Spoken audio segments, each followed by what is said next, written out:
welcome to another episode of Video Game Logic. Today's show was recorded on March the 13th, 2018. I'm your host, Gaming Psychologist, and with me, as always, dropping the charges, Caffeine Rage. On today's show, we will, of course, be discussing the games that we've played this week. Trump meets with the ESA and the ESRB at a roundtable. Artifact, Valve is making games again.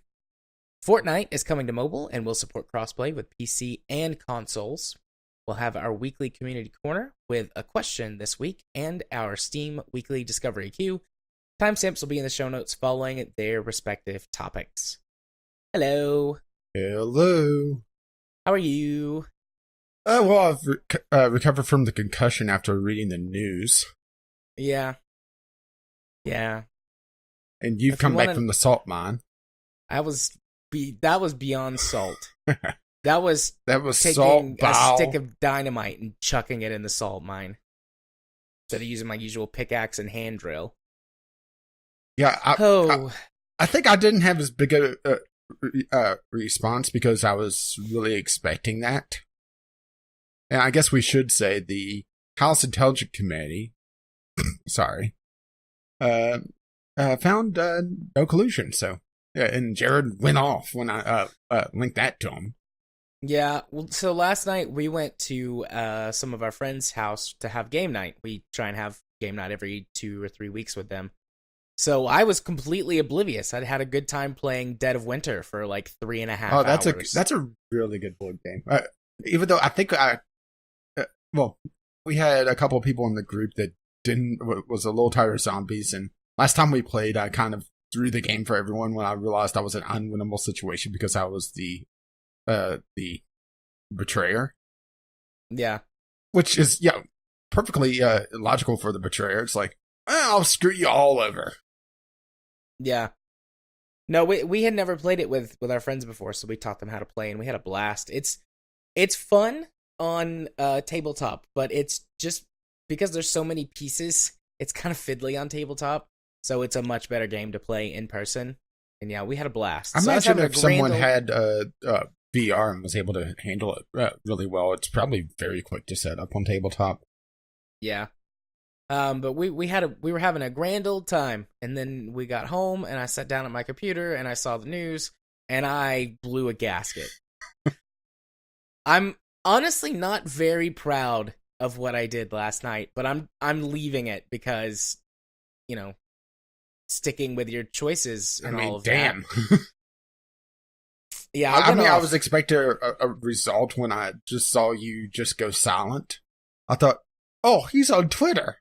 Go over to your recent tweets. Holy shit. Yeah. I mean, the news was not unexpected, but it was like one of those things. It just broke something in my brain. If you're interested, people, I'm leaving it. So you can go look at my Twitter account at JMA4707. Ding. And you can see the tirade I went off on. And then I went to bed. Actually, no, I went and I watched Judge Dredd. Or no, not Judge Dredd, the new Judge Dredd movie, which is just called Dredd. Which turns out it's going to be a documentary. It might be. Do you think the future we're going to end up with a mixture of Judge Dredd, Dredd, and Idiocracy? Maybe. I hope I'm killed in the apocalypse, though, if that happens. Well, to be honest, most people die in the apocalypse anyway. Everybody's preparing for the all-out war, but what's the odds of them actually surviving? I'm gonna go stand in the path of the nuclear bombs or the nuclear missiles and just wait for my demise. Although where I live, I guess Oak Ridge would have the potential to be a target. I think otherwise there's nothing near me that justifies a target. So I think I'm on the 300 or 200 list. But hey, maybe we'll get some neat mutant powers. Or just turn into ghouls. I would be okay with being a ghoul, I think. Which, Death speaking or of that, ghoul? video games? Yeah, that's a good video game segue since, ghouls are in that there Fallout game.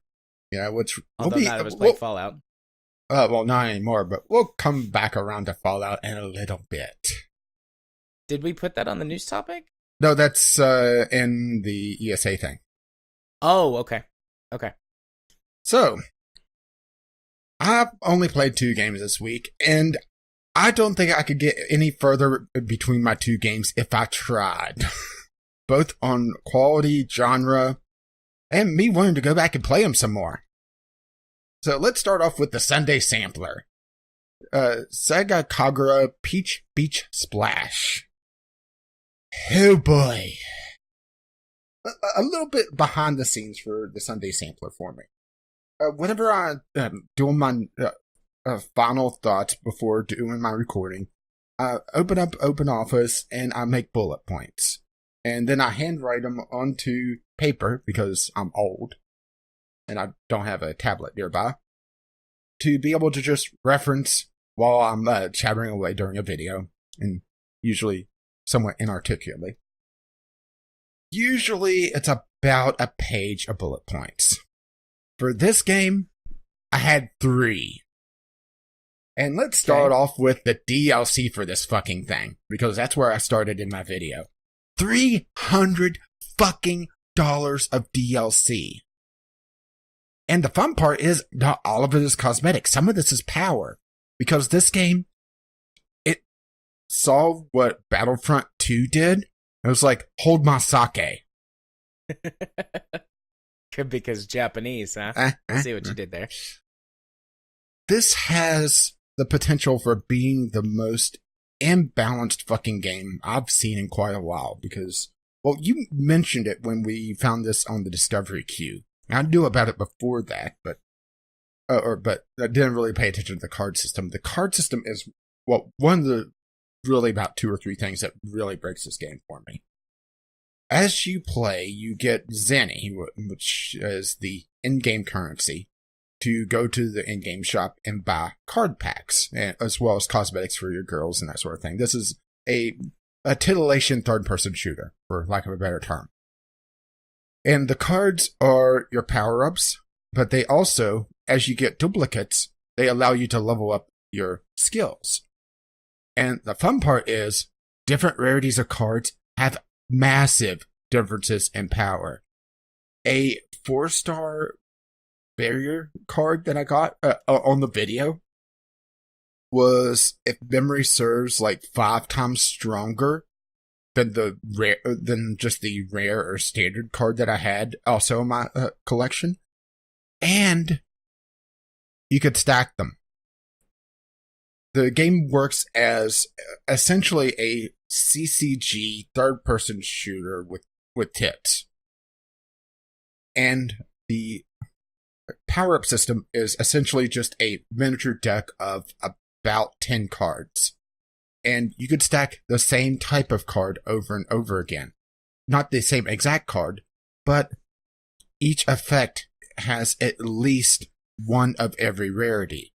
So if you just keep stacking the individual cards of that type, for example, Barrier, which is probably the most egregious example, at least in the limited time that I played, you could constantly be putting a barrier on yourself and making yourself in-fucking-vincible. And this has multiplayer, by the way. Can you imagine how much fun this is? About this much. Doing a visual gag on an audio-only show. Yeah, but it about works. And as you get duplicates of cards, you can turn those into levels for the cards, which also, and here's the fun part, even if you're not doing the barrier thing and just doing a pretty standard deck, you can level up your girl, which gives you more and more health. The girl I decided to just start leveling up, she had over twice as much health as the level 1s after hardly any time playing. So you could see where this could be a little bit of a balance issue. This is worse than what Battlefront 2 ever was. Only difference was that Battlefront 2, it was paid in. But then again, in the DLC, there are a couple of the DLCs which also are fucking expensive for what they are. There are card packs. Direct power. Yeah. Oh. So, let's talk about the gameplay, because we haven't even touched on that. First of all, the controls. The controls were fucking abysmal.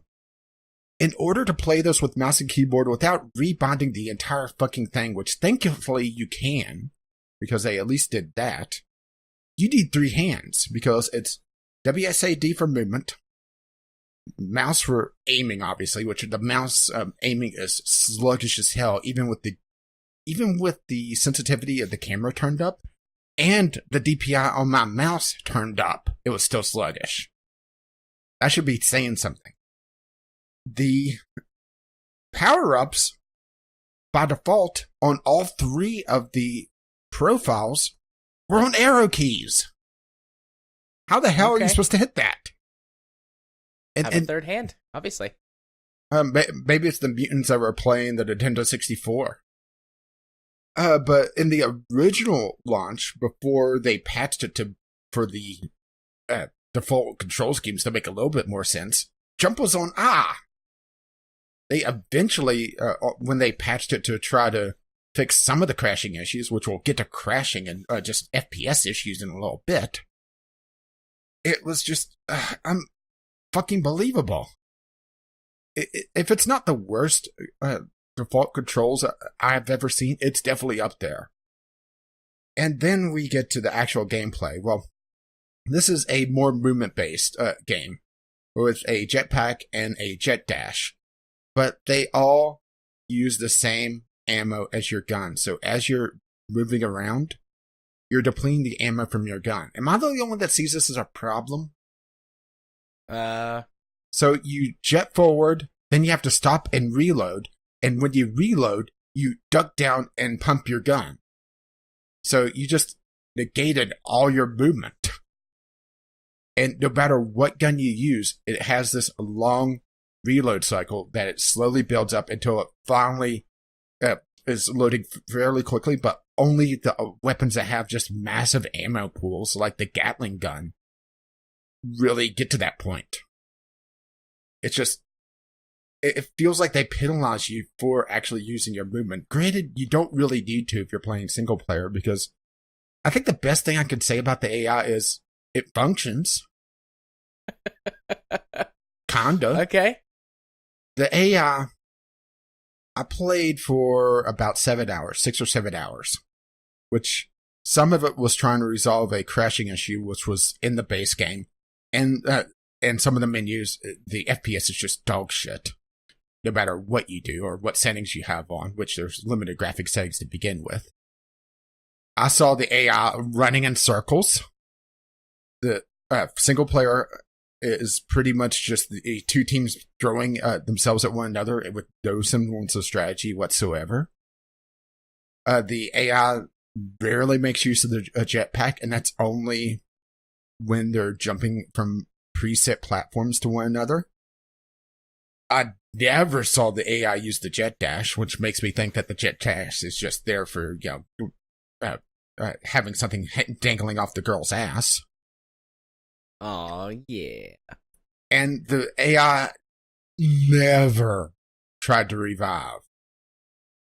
If the game does an interesting thing with its health system, where there's essentially a 2-part health system. Once you drop to 50% health, you essentially hit a break where you get stunned for a moment, get knocked back, and get a temporary shield put on you. And then when you drop to 0, that's you're dead, and then you respawn, unless you're in one of the single-player missions during the story, which then you just lose a life. The AI never tried to revive anyone that was downed. Ever. Yeah. Oh. Can you tell I didn't like this game? Sounds that way. Let's see. Am I deterred from wanting this game? No. No, I'm not. Well, you just want tits. But honestly, there's better animated booby games out there because this game is heavily censored. Granted, there are mods to fix that, but content-wise, there's the Victory Road, or V Road, see? V. Yeah.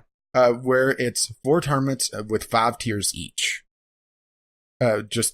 pretty much just straight up death match. Okay. One team against another, and it's the story is that it's an ancient shinobi tradition of water gun battles because Japan, right? Yeah, like you do, and the four shinobi schools in this world are fighting one another, and they're streaming it live on YouTube, YouTube, but it looks like YouTube with tits in the background. So, ninjas definitely want to be parading around in bikinis on the internet.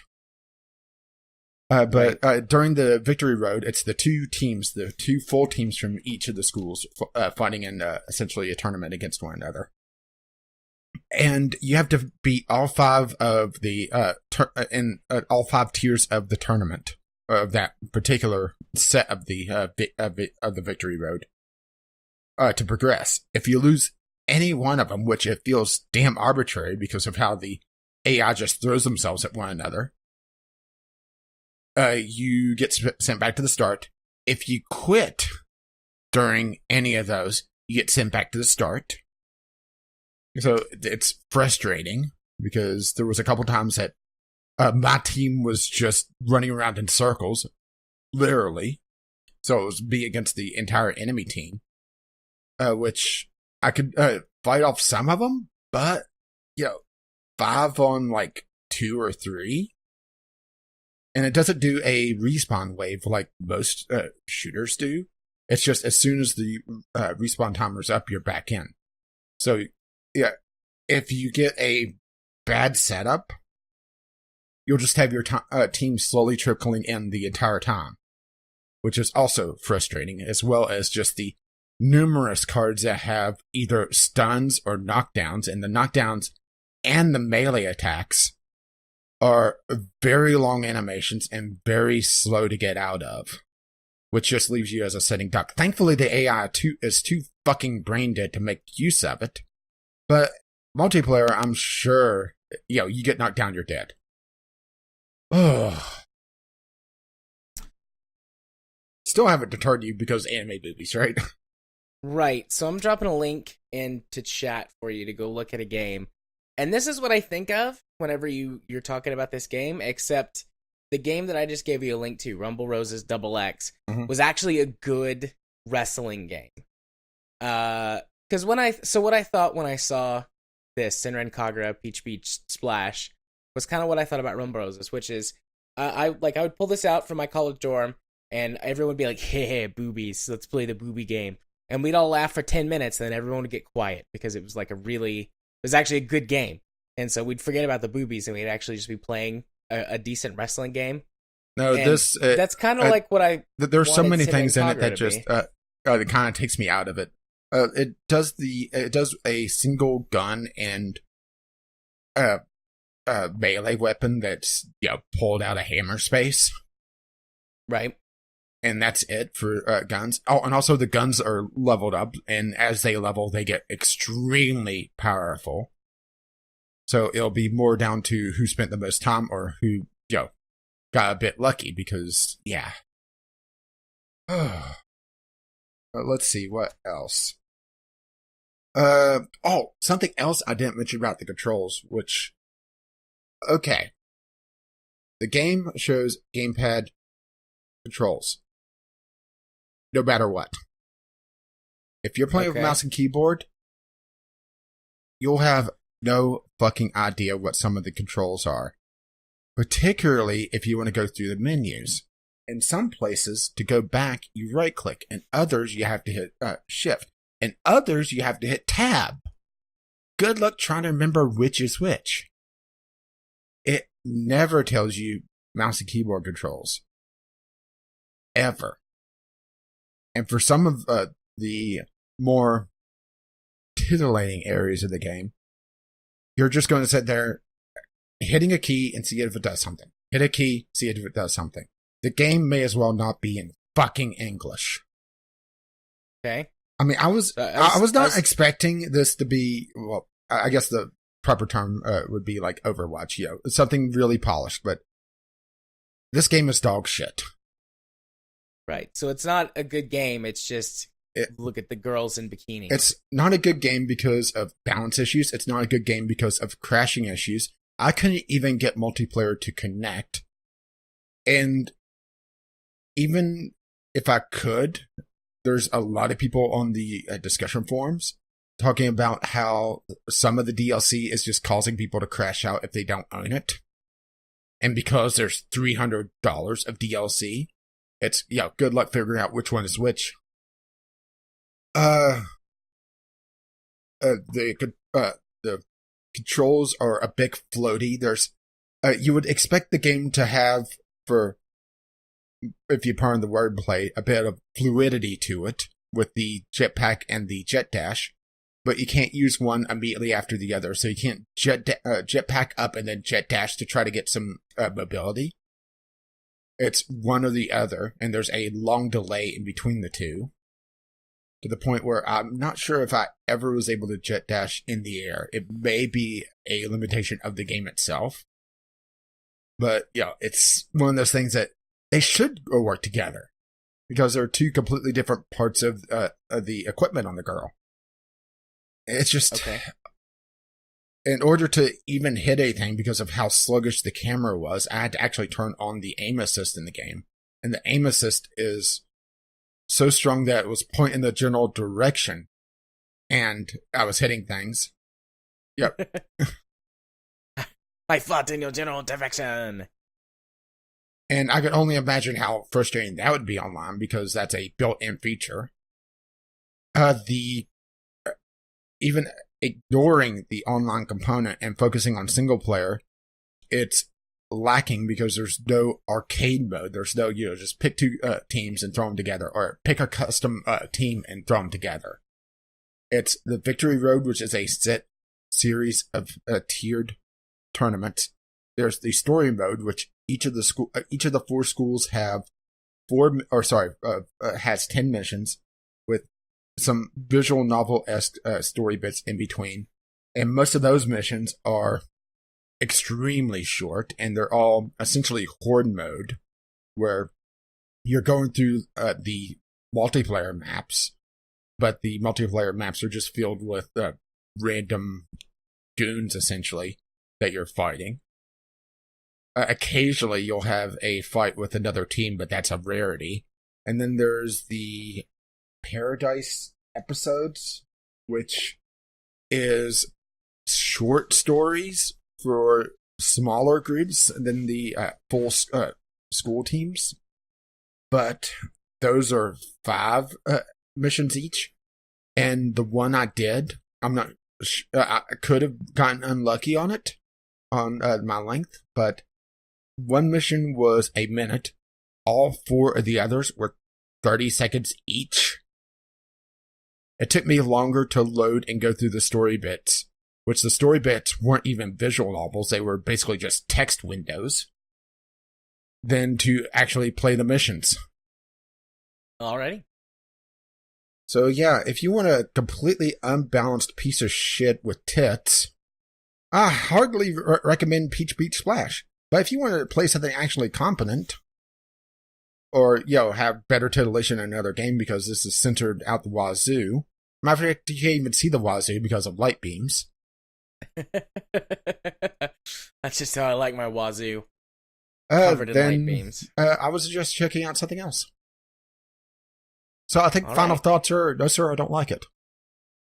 Well, that makes me very, very, very sad. Yet somehow strangely aroused. Yeah, I'll still buy it. It'll roll around on sale for like $5 at some point. Still too much. And then I'll buy it. I'm just looking at my notes to see if there's anything I missed. But I wouldn't even say it's $5 worth of fun, because you're going to spend at least 15 or 20 minutes rebinding everything. And then you have to go through the tutorials, and the tutorials have all the gamepad controls. So you're having to figure out, okay, what did I rebind this to? So shall we move on to something actually fun? Sure. You can move on as you wish. So on the complete other end of the spectrum, I played a few hours of Hearts of Iron 4. this was a Christmas gift from Cube, and I finally got around to playing it because we had several big projects in between then and now, so I hadn't really been able to sit down and put the time into it. And also, this is a Paradox game, which requires a few hours of tutorials. And I will say that I don't have a full grasp on this yet. I mean, obviously, it's a Paradox game. But I've enjoyed my time with it so far. I played South Africa, which is one of the minor powers, just to try to get a feel really on the economy side of things, because this is really a game of two halves, trying to manage your country and trying to manage your war effort. And I'll have to say that I probably had the most peaceful run up until when World War II happened in this game's history, because Cube couldn't believe just how peaceful things were. There was no conflict in or in Africa at all for South Africa to try to help out with. The Spanish Civil War was just rolled over, and now I'm blanking on the sides of the Spanish Civil War, which is terrible of me. The rebels just rolled over the Spaniards and reformed the country in practically no time. So, yeah, I kind of had a bad time to learn the war side of things, but I spent quite a time learning the diplomatic side and learning how to control my country. I will say that it is a very deep game, but there's also at least on a minor power in the early scenario, because you have two scenarios, 1936 and 1939. Playing on the early scenario in those first 3 years, if you have a peaceful time, like I did, it is a little bit of, I would almost call a podcast game, where you're just sitting there and, clicking things and, watching things happen. Oh, look, Spain's burning. Let's go watch that for a bit. But it may have just been bad luck on my part, because Britain didn't call me into anything. Because, South Africa was a colony of Great Britain at the time. So I was just kind of sitting on the sidelines watching things go, which isn't bad, but doesn't make for compelling gameplay.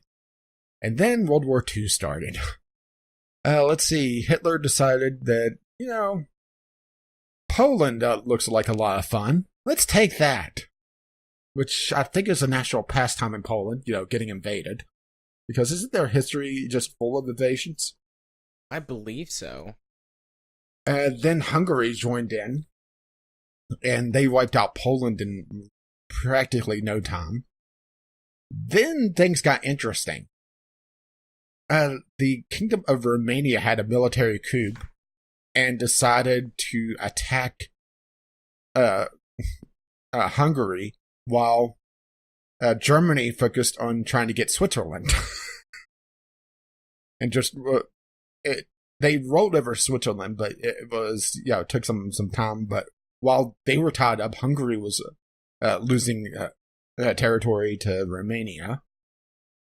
But yeah, it's one of those games that there's a lot going on. There's a lot of knobs and dials to work with, and probably because I had such a peaceful start, I was so far behind and didn't really understand the military aspect of things that I'm really out of my depth still. But I think it's going to be something I'm going to be playing on and off for quite a while. Yeah, it doesn't... Sometimes I'm in the mood for a game like that. I've never played Hearts of Iron, but I have played games like that in the past.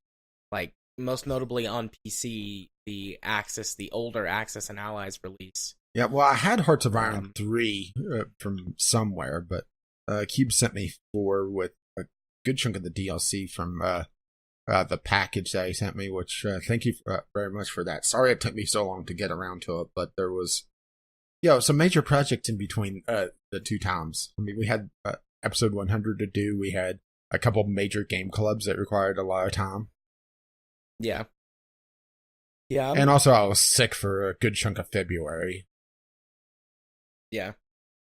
Speaking of Game Club, I think I'm pretty much, I think I could do Game Club this week. Outside of obviously story, it's right? not time.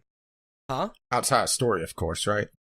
Yeah, outside of the story bits, I think I'm already know how I feel about the game.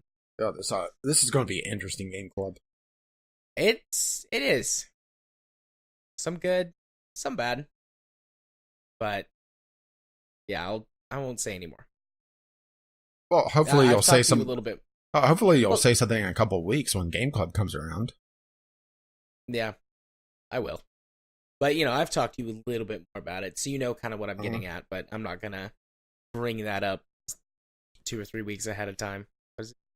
Anyways, didn't mean to derail you there. Yeah, it's all right. The Paradox games have always kind of intrigued me, but I never really dove into them. Granted, I did pick up a couple in the last Paradox Humble Bundle. I got Crusader Kings 2, pretty much the base edition, which, talking about DLC, huh? Yeah. Crusader Kings has got a lot of it. I've played I think I played the first Crusader King. Yeah, I have the complete edition of that as well. Sometimes I should just go into my library and pick like 3 or 4 games that I should, sit down and play. Because there's things on my backlog that I've always meant to go back and play, but never really either had the time or the motivation to. But I look forward to understanding a bit more of this, and maybe Cube and I could play cooperatively, because if I played competitively with me, I may as well just uninstall. Yeah. I don't know. Cube, do you play like a Kyle? Do you just blow up someone's planet when they've never played the fucking game before, Kyle? Yeah, I'm still bitter about that. It's been like 5 months, but I'm still bitter. Why do you think I don't play strategy games against them? I know better. The only winning move is not to play. All right, shall we play a game? Shall we? Okay, I mixed that up with the Saw one, I think, because I think that's what he says. Do you want? Anyways, were you? I am. I've derailed you twice now. Are you? Yeah, there's not a lot to talk about on this because I'm still on the learning phase. Right. And I think next time, I'm not sure if I'm going to play another game of South Africa, at least at this point, because the South African economy, and nothing against South Africa or my friend there, is a little behind the times, to put it mildly.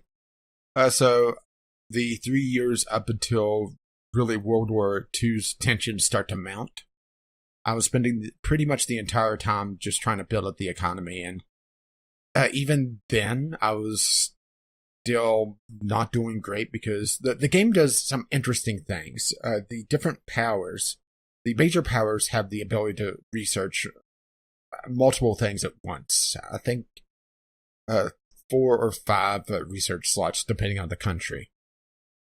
And the ability to unlock more as you do different research and different country focuses, which are essentially a separate research tree.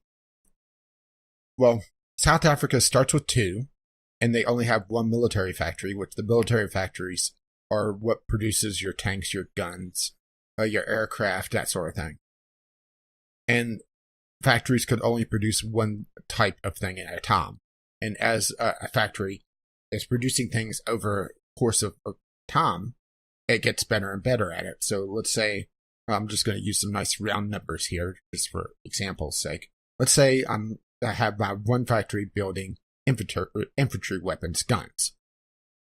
And it could make 10 a week, which is actually a bit better than what the factory could do in my game, but as it progresses and does more and more, the workers get used to how to make them and become more efficient. So it may eventually get up to like 30 or 40 a week before it hits the efficiency cap. And there's research that you could do to increase that cap. So you're motivated to get the best stuff that you can as quickly as you can and then stick with it for a while. And the time period isn't like Civ, where you're in almost a constant upgrading things or, trashing things and changing them. Because there's always the chance that you'll need that stockpile of old stuff for a new division because you don't have the latest stuff. Or you want to have just an expeditionary force, so you don't want to invest your best brightest gear.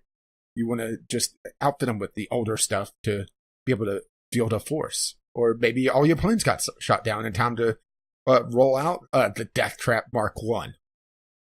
Death Trap Mark 1. Nice. Well, I'm pretty sure that's what the early airplanes were. Yeah. So it's you're encouraged to produce for quite a while the same things. But when you switch over, there's an upgrade time as the troops change out their stuff. And that goes all back to essentially the central stockpile, which you could then either lend-lease out to other powers for favor, or, just sit on it to be able to quickly outfit a backup troop.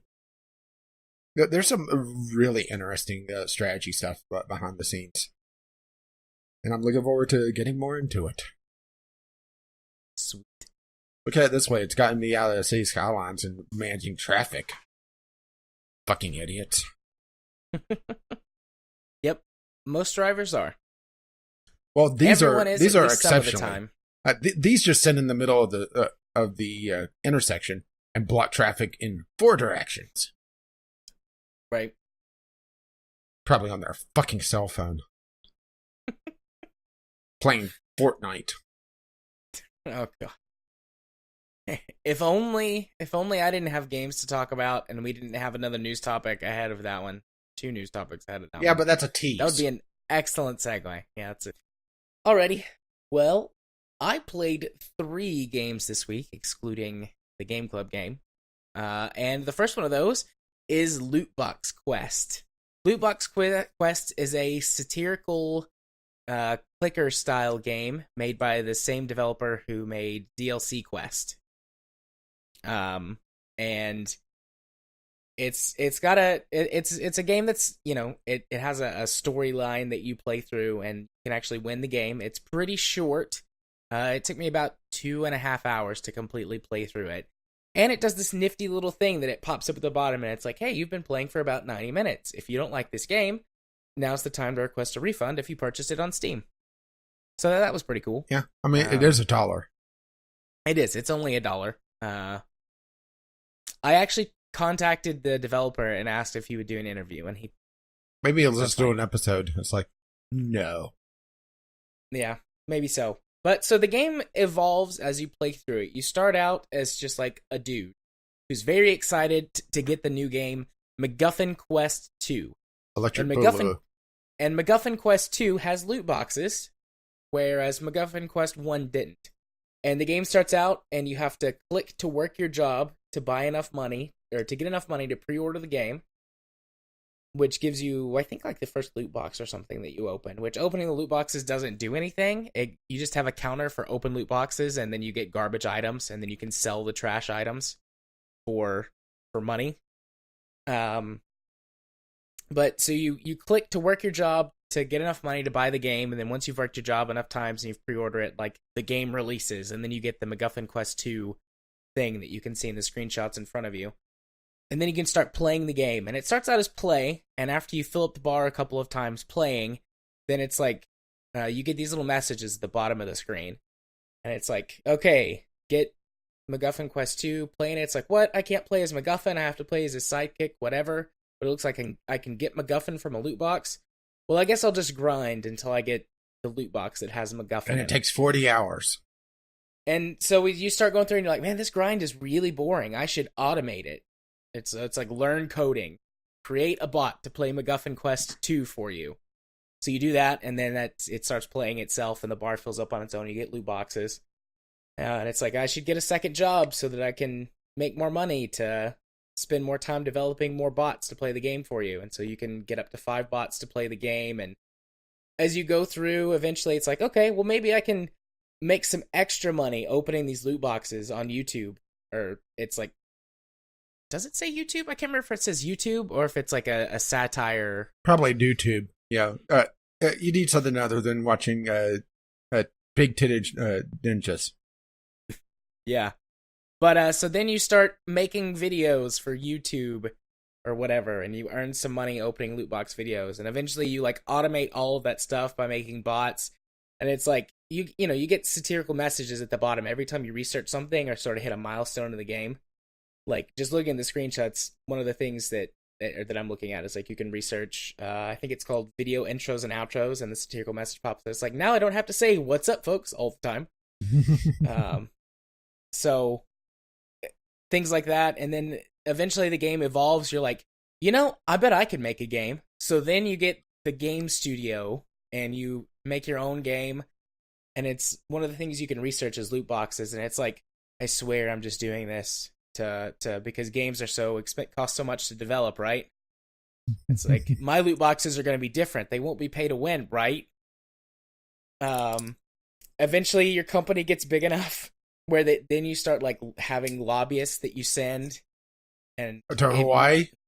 You do something that's like too exploitative. It's like, the government now considers loot boxes as a type of gambling because of how exploitative your loot boxes are. Because it's like, one of the things that you can do is like make the entire game a loot box. It's like, you can't even play unless you pay to open the loot boxes. And the game dev management thing slowly gets more and more complex until you become like a publicly traded company, and then it becomes a different type of management game. It's really silly. It's satire, so that's what it's doing, is mocking the industry and where it goes. But there's some like serious points in there too. I forget exactly what one of the loot box things it is. I think it's pay money to remove ads from a game that you've already played, and the message that pops up at the bottom is like, this one's probably gonna happen. You know that, guys, right? Sad face. And I was like, yeah, I wouldn't be surprised if it did at this point. So, it makes its point, sometimes a little bit on the nose, and then the satire also makes the point. And then you're eventually you monetize the entire population of the Earth and like destroy the entire planet as we know it. And then you find the source code for MacGuffin Quest, and you change whatever it is in the game that lets you play as MacGuffin. It turns out you couldn't actually ever get MacGuffin from the loot box at all. I was kind of seeing that one comment. It's like, you could never get him, could you? Yeah, it's like, you can never get him, but he exists in the game. So it's like, I'm going to use my knowledge of coding to make him playable. So then everything goes away, and you just hit play MacGuffin Quest. And so you play through, fill up the bar a few times, and every time you get a message, you're like, oh, this is okay, I guess. Kind of boring, really. The game's just really not the same whenever you play it the way I'd like to, because there's so many loot boxes in it. I guess I should play another game. Oh, wait. The entire industry collapsed because I ruined it with loot boxes. I guess I should go outside, and then you hit go outside, and the game ends, and it closes. I was like, what a beautiful little metaphor for the gaming industry. But yeah, it was Well, you're saying they should go outside? No, not that part. Just the part about the industry collapsing. Oh. Beautiful little metaphor. I sort of like, I just basically doled out the entire like story progression, but yeah, maybe we should run spoilers or something. All of these little messages are really funny and each have a little point to make. Maybe not all of them, but most of them. And I can't remember most of those. There's dozens, because there's one for every single upgrade that you purchase or research or whatever based on what point you are in the game. And then there oh, excuse me, that's not called mommy. There are other ones that pop up as you do things. The first couple of times you play through MacGuffin Quest, for example, and he's like, wait, MacGuffin's in a loot box? I have to get him from a loot box? So that's where most of the game's fun is the satirical mess. So it's still, it's 99 cents. I would say just like buy this to support the dev, because it's good satire and honestly a decent little clicker game. Because I like clicker games that don't go on forever. So and also ones are about potatoes. Yeah, that was a good one. Still need to go play that, actually. That's on the list of games that are in my backlog. Yeah, but Loot Box Quest is a fun little satirical clicker game that makes fun of the industry and obviously loot boxes. So definitely a recommend for me. I don't know if it would ever go cheaper. Actually, it has been cheaper. It just looks like it was 75 cents a couple of months ago. Oh no, the quarter. It'll probably be, 50 cents or something at some point. I think this game is totally worth it. Yeah, but will it be in a loot box? I don't know. Actually, isn't it on GOG? I don't know. Because, is it? The reason why I'm asking is GOG has a loot box sale going on right now. Okay. Where they're selling St. Patrick's Day hats, and you get a random game. Okay. That's why I was asking, because that would be hilarious. It would be. As a sort of side note, DLC Quest is really fun too, and does the same sort of thing. Yeah, it's very poignant. Making fun of DLC.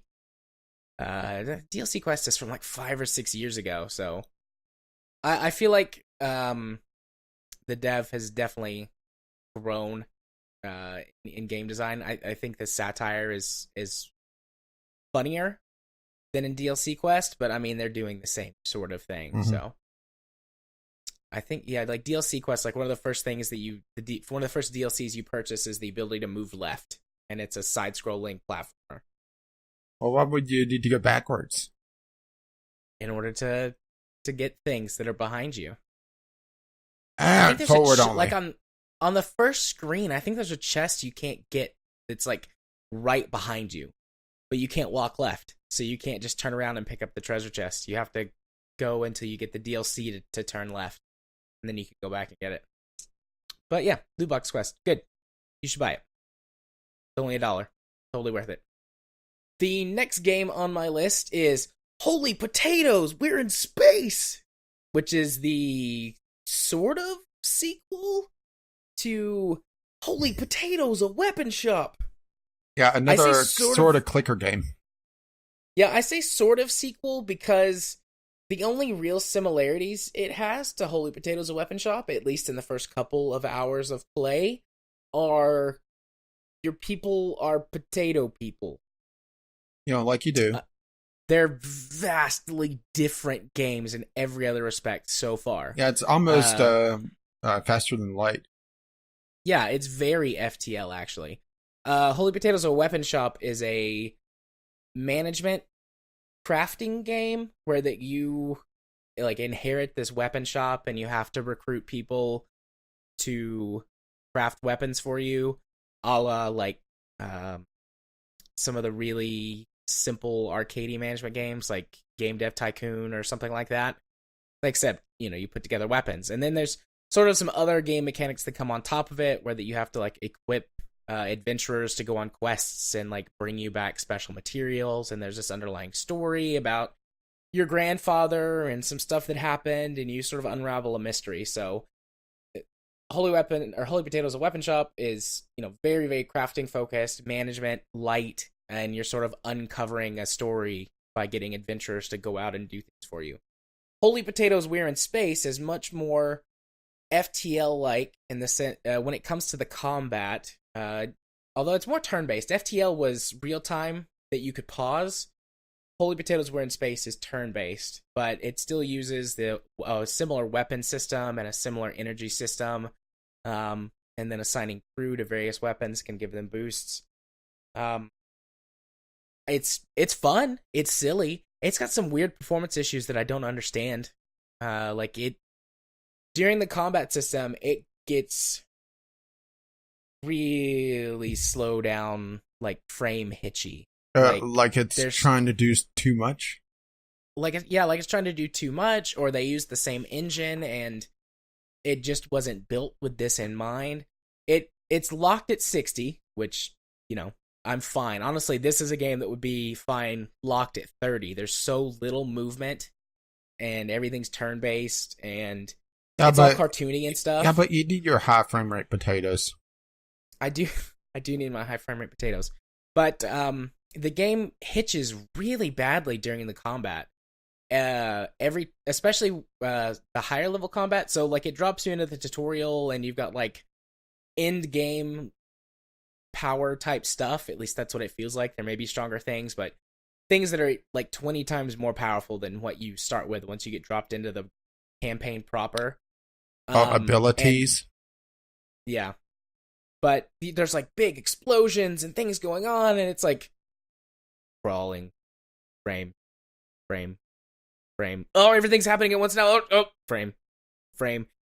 Whenever you do actions, it still hitches even at with the really low level equipment that doesn't have very much like on-screen flair. It every single action causes there to be just a slight pause, and then it carries on. And that pause was there with the early game stuff, but then it would like freak out when there were so many things going on screen. So it has to be something either with the engine or like really poor optimization, or it just doesn't like your computer. That could be the case. I should try this on my laptop and see if it does the same sort of thing. Because my laptop is much, much less powerful, but also a completely different environment. So it could be something to do with my. Yeah, I'm just looking through the screenshots at all the different at the different references. It looks like one of the most popular ones is Saitama from One Punch Man. Where's that one in the screenshots? Oh, well, I was looking in the community hub. Oh, okay. I haven't gotten that far. I've only played it for about 2-ish hours, I think. I want to play it some more, but I really can't stand that frame rate hitching. Other things, though, where it's like FTL, you're being chased by someone or something that I'm not quite sure who they are yet. I think it's like the big bad from the opening, but it also could be someone else. And there's a turn timer, and certain actions you perform while on your ship that aren't combat-based take up time. Or take up turns. So the counter is always counting down whenever you perform those actions with the ship getting closer. So far, I haven't had an issue with them catching up to me, but it's just like always there. There's like an easy mode that turns that off, but it says, "Oh, that's great." He's one pun man. Tamago. That's nice. Yeah. Weapon Shop had stuff like that too. I don't remember a Saitama from Weapon Shop, although I think Weapon Shop came out before One Punch Man was a thing. Well, at least an anime. The anime. But well, it's just that's the one that's all over the highest rated ones, or the most popular ones, I should say.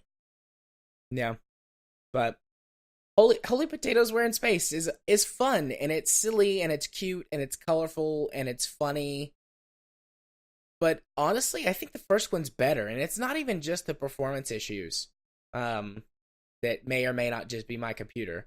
It just feels like there's a lot less heart in it, or there's a lot less something.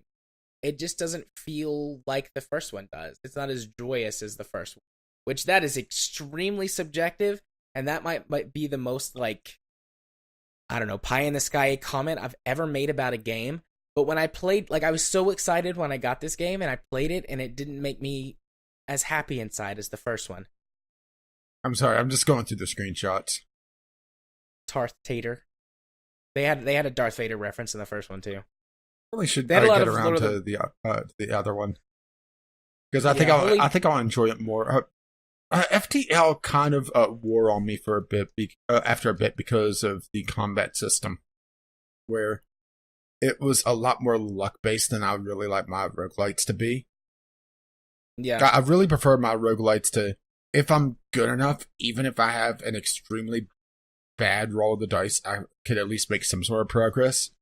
FTL, it was all based on the roll of the dice, and if you didn't get at least decent weapons, unless you were in a very particular ship that was a non-combat focused ship like the stealth ones, you would be kind of screwed. Yeah. Okay, they have another one. Did this one just release? Holy Potatoes, What the Hell? And this one is cooking? Yeah, I thought I heard about them working on another one, but I didn't know it was coming out yet. Yeah, Holy Potatoes, What the Hell is a wacky health-themed cooking management sim. Yeah, I've heard about this. I just didn't know it was coming out yet. See, this one seems like it was much more in line with what the first one was. Well, it's also more management-based. But maybe it's just the fact that we've seen FTL, for lack of a better term, ripped off or inspiring other games so much that it's not as special as it once was. Maybe.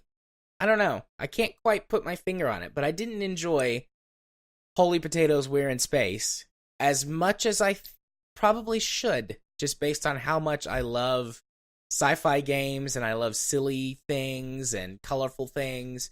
And Holy Potatoes, We're in Space hits all of those, but it just doesn't make me feel as happy. It just made me want to go, or it just made me want to play Holy Potatoes, a weapon shop. Okay, I installed it, but I wanted your opinion, since you know my game taste fairly well. If I picked up Holy Potatoes, a weapon shop, would I absolutely hate it? Because you know how picky I can be about my management games. That's a tough call.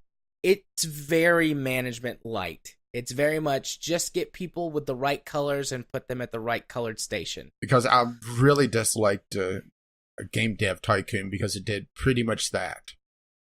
Yeah, but I don't know this if also rest is of the game, but this is also a lot more humor based. Yeah, I don't know if the rest of the game could make up for your dislike of the management system, because you wouldn't like it. If you didn't like Game Dev Tycoon, you won't like this, because this is pretty heavily based on that. Match the right color to the right thing at the right station, and get your timings and everything just right so you get the most bonus points to get the best thing possible.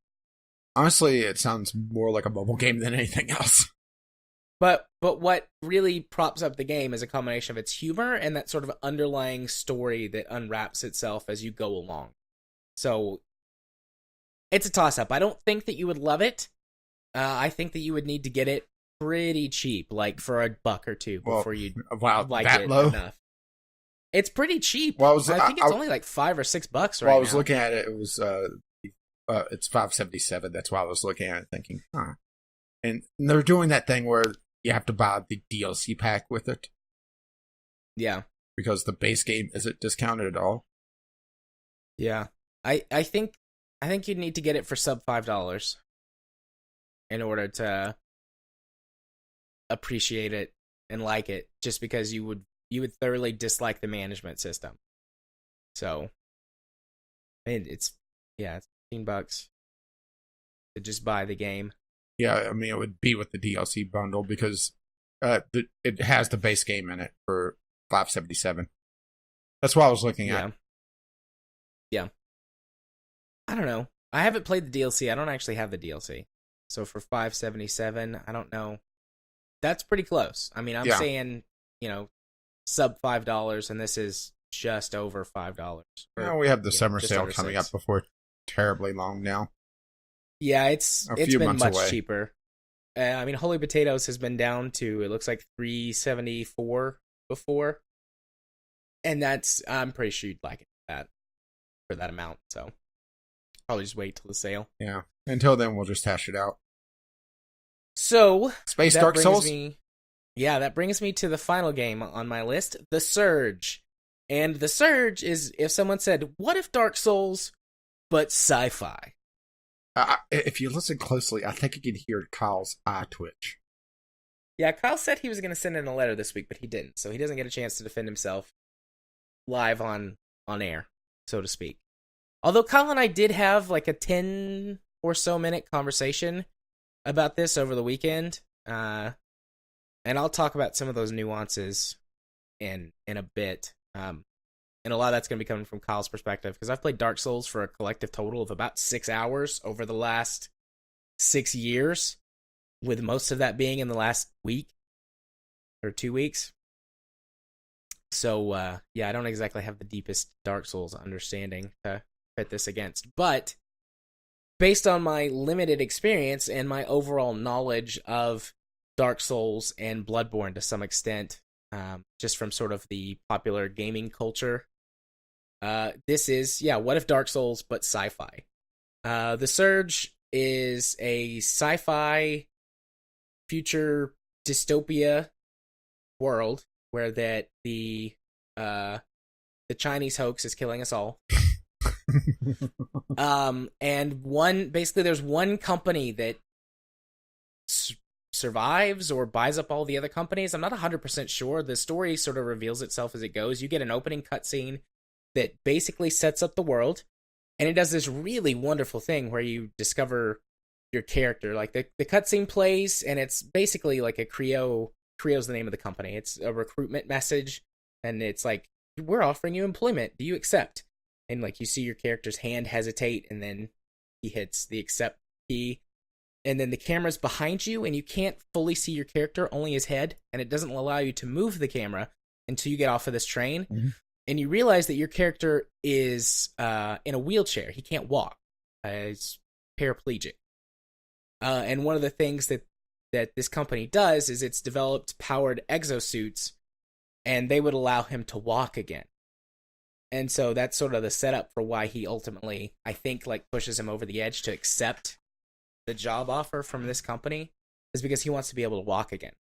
And for the first 10 or 15 minutes of the game, you're wheeling around in your wheelchairs. You go through the facility, and you have to take this ass backwards way through it because you're in a wheelchair, so you have to use the accessible ramps and things like that. It's a really interesting way to introduce the game, and I, give it some applause, because that's a pretty bold step. I mean, that's the first 10 or 15 minutes of your game. Hey, I thought you said this was accessible, wheelchair accessible. Step? Hi-yo. But yeah, it's a really bold way to introduce the game, because they're trying to hook you not with like gameplay mechanics or anything like that, but hook you into this character and make you really sympathize with him, and why you'd understand why he would join this company, which is pretty controversial. Even in the first 15 or 20 minutes of the game, like you see some pretty big backlash against this company. Like people are calling them evil, and there's terrorist organizations that are trying to take this company down because it's basically taken over the world, all the world's governments and everything. And there are people that believe that they're not actually trying to fix the environment or anything like that, but they're actually doing something nefarious, which seems to be true. I think I have, in the 6 or so hours that I've played this game, I think I have an idea of where the story's going to go. But that was just a really interesting thematic hook into the world and into your character, who spends a good portion of the game completely silent, aside from the grunts and screams whenever you fight and subsequently get killed. There is some dialogue between your character and other characters, but it's very sparse. I was about to say, does he go full Gordon Freeman and just sits there? No, it's not that much, but, you'll walk up to someone and they'll be like, hey, you over here, you're a normal person. You're not one of these crazy cyborgs. About that. And you walk up and you're like, hey. And they're like, oh my god, I'm so glad I found you, blah, blah, blah, blah, blah. And you're like, okay, it's that way. He's Saitama. There's one character that he has more in-depth dialogue interactions with. It's someone, like the first person you meet, you get in touch with him over the comms. And he's got a bit more in-depth conversation with her, but it's still fairly sparse. It's like short sentences, not just like grunts and one-word answers. But,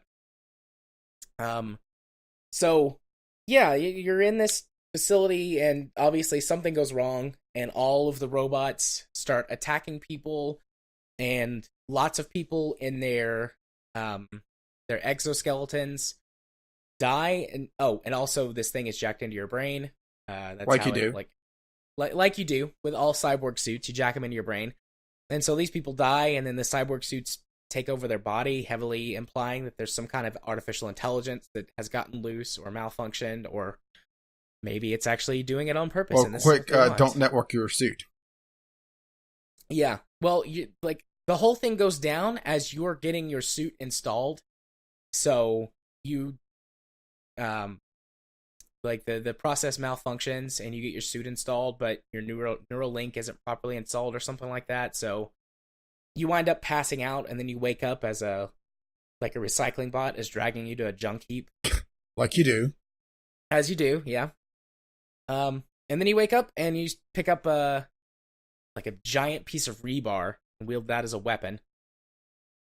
They do another thing with the walking too, because it's like you kick the drone and destroy the first one, and you stand up and you look at your legs and you're like, holy shit, I can walk again. And then a drone starts attacking you, and you pick up a weapon and start fighting. So I'm curious to see how that continues to play further into the story. It's been mentioned a couple of times later as I've been playing, but it's fallen much more into the background, the fact that you did this just so you could walk. But the gameplay itself feels like a combination of what I know about Bloodborne and Dark Souls. Whereas in Bloodborne, they really focus on dodging as opposed to blocking. the blocking system in Bloodborne is basically a parry, which will block all damage from you, and then you can counterattack.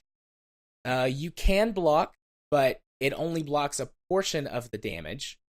But they really heavily encourage you to dodge and kind of jump in and out and attack that way. And now I'm having Dragon Ball Bridge flashbacks. Dodge! Whereas Dark Souls, you can play both as a dodgy character and as a tanky, blocky character. And the Surge gives you limited ability to block. Heavy weapons can block for more damage than light weapons. So if you go for a big, bulky build, you have more ability to block. But anything really from like medium weapons on down, you should really be dodging or parrying. The game is very stingy with the health that it gives you and the stamina points that it gives you. As far as I can tell, you can't increase your stamina points. I'm almost level 30. And my stamina has not increased a single point since I started the game. So it's either completely gear dependent or you just have to increase your skills with weapons to give you effectively more stamina, because your weapon swings and your combos would take less stamina to use. And if you run out of stamina, you're fucked. You just have to run away and let your stamina recharge for a minute. Because if you don't have any stamina, you can't attack at all. And if you're at low stamina, you attack very slowly. So you can see where that's happening. Your character starts to appear and behave and feel much more sluggish. So even if you're not staring at the stamina bar, you can see it happen. There's really good on-screen in-world telegraphing of that. Yeah, there's really good in-world telegraphing of that. And there's good telegraphing of if you're hurt too. The game does a good job of showing you when you're stumbling around, bleeding, and it does the same for your enemies. You definitely want to target lock enemies. You can't perform finishing moves if you don't target lock. And that's how you get all of your equipment. You perform excuse me. You perform finishing moves and cut off whatever body part it is that you've targeted. Like and you then do. You get the gear of whatever they were using. So if you cut off a weapon arm, you get the weapon. If you cut off an arm that doesn't have a weapon, you get whatever armor piece was on that. Same for the chest and the head and the legs. So that's how you get all of your armor parts. And if you've already got the armor part that drops, then you just automatically turn that into crafting components to upgrade your weapons and gear or build new ones based on schematics that you can find in the world outside of just getting the armor. Also, there's one of the ways that you can regenerate health is if you take an upgrade. I think it's a CPU upgrade for your suit. You can regenerate health from finishing moves. This game's also super stingy with its health. It's like health packs or whatever. There's a heal over time, an instant heal, and then you can heal with the finishing move. And so far, that's all I found. And you only get 3 of each: the heal over time and the instant heal. The finishing move heal, you have an infinite amount of use from it, but you have to perform finishing moves on enemies, so you're constantly in combat, which combat is fucking difficult and at times very unfair feeling.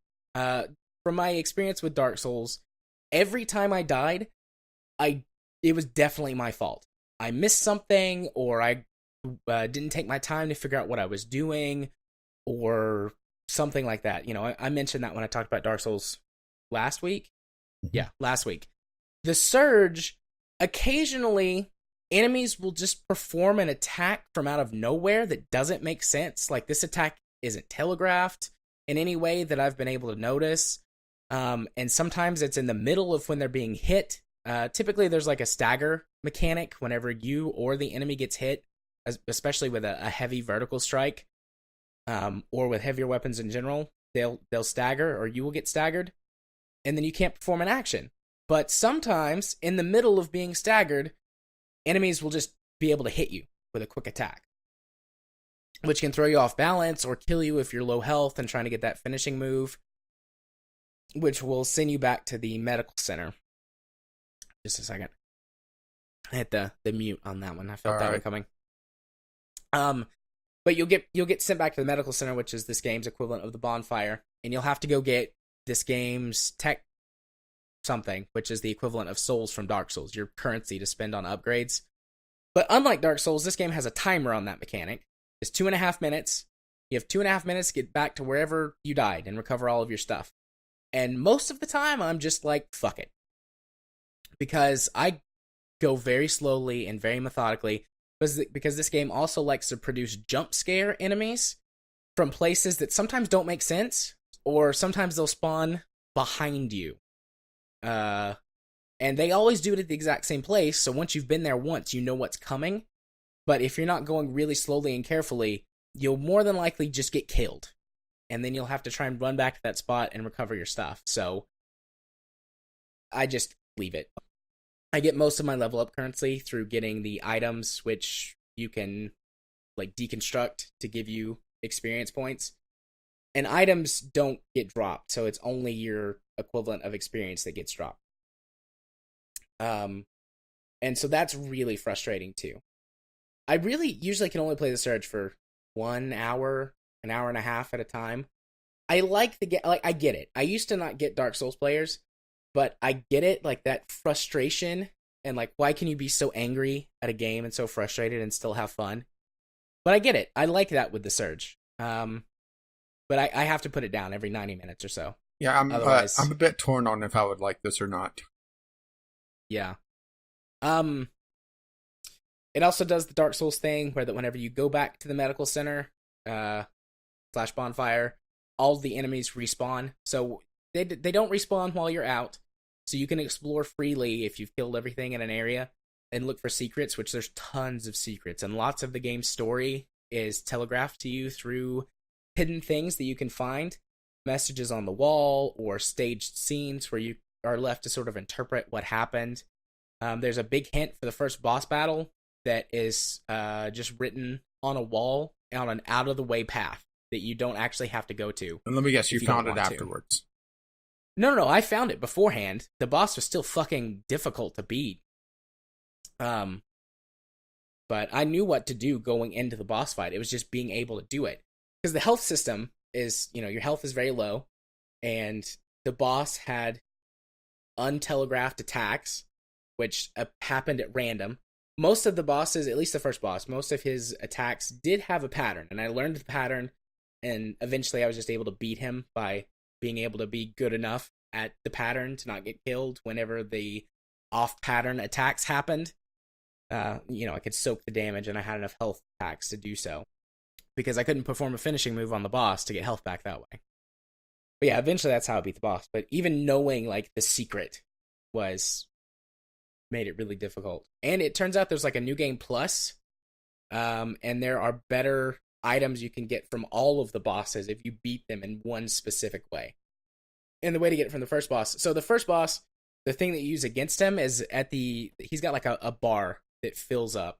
I don't know, think of it as like a rage meter or something. Yes. And whenever it fills up, he launches missiles at you. And if you sprint over and like dash between his legs, the missile will hit him and knock him down, and then you can directly attack his power core. The way to like get the true boss ending or whatever is to not do that and basically hack away at him until eventually you cut his legs off and then destroy the power core. And the legs have got ridiculous amounts of health, apparently. Like, I looked this up after the fact, and it takes something like 20 or 25 minutes to defeat the boss that way, versus like the 5 it took me to do. So you basically have to play perfectly for 25 minutes to kill this boss. But is it worth it? I don't know. I didn't look up what the stats were on the weapon that you get from him afterwards, so I'm not sure. And also, this game very clearly has areas that you should come back to when you're at a higher level.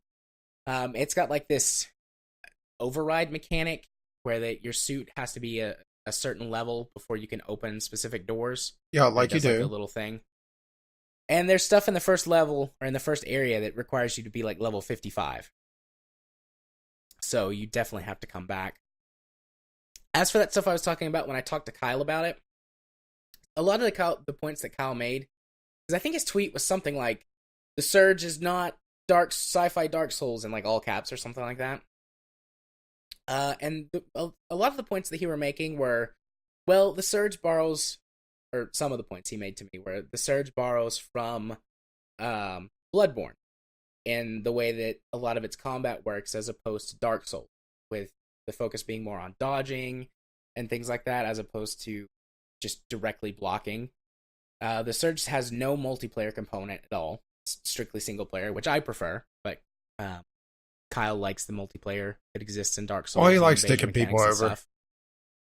And then he said he felt like the game didn't convey its mechanics to you properly, and it took him a lot longer than he felt like it should to learn about like cutting the arms and armor off of enemies to equip them.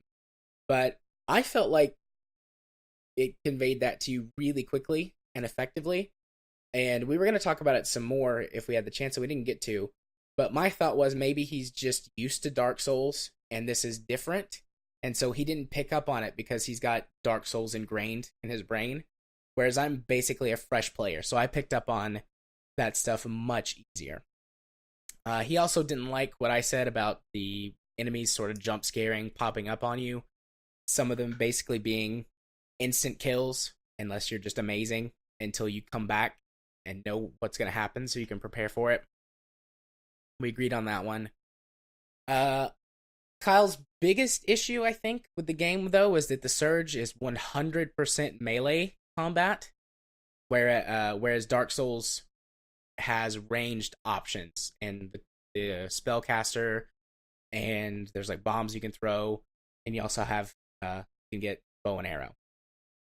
The Surge's only ranged option is an ability that you pick up in the second area, which gives you like a little drone that you can, when you get enough charge on your suit, doing combo attacks and stuff, which is how you can do the finishing moves. Instead of doing a finishing move, you can have the drone come out and provide range support for a little while. And that's the only ranged option for the Surge. Which I kind of like that. Having played the Dark Souls, like knowing the Dark Souls, having played Dark Souls, knowing when to go ranged versus not in normal combat, as a new player or an inexperienced player, can be difficult to tell. There were plenty of times when I was using like a fireball spell or something, and I probably shouldn't have. It was too close to me, and I was like hurting myself or whatever. So only focusing on the melee combat system, and in my opinion, doing it fairly well, I think is a smart move for Surge. If there's a second one, maybe add ranged options, because there are a couple of ranged enemies that have ranged attacks that will, fire on you as you close the distance on them, and then they swap to melee combat. So having a similar ranged option might, as far as where it stands for me now, I think it was a positive thing to focus only on melee. So overall, I like it. It's incredibly frustrating and makes me mad at times, but that's the type of game that this is. And having one that's sci-fi, because my thing is sci-fi, gives me something enjoyable, or like a more enjoyable world than Dark Souls. And I can get behind the mechanics, and I can get behind the idea of the game when the theme is more enjoyable to me. So I really like the Surge.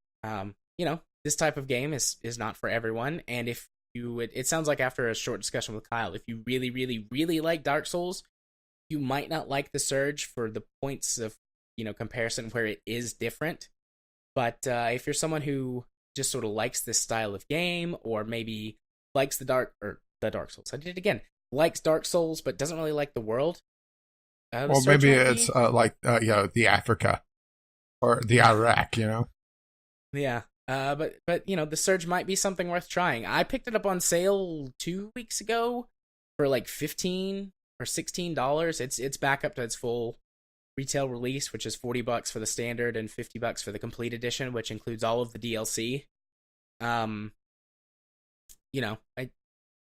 don't know if I would have liked it as much if I'd paid $40 for it.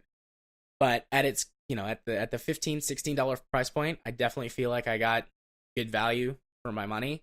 That again is something that's more subjective, but I think this game is worth to someone who wants to try it out. I would say it's worth like $20. And then to someone who knows that they like this style of game, it probably would be worth the full price to you. So yeah, that's the Surge. What if Dark Souls but sci-fi? I really liked it. Yeah, I'm not sure about it. I think I'm just gonna wait on it. Yeah, that's fair. That is fair indeed. Alrighty.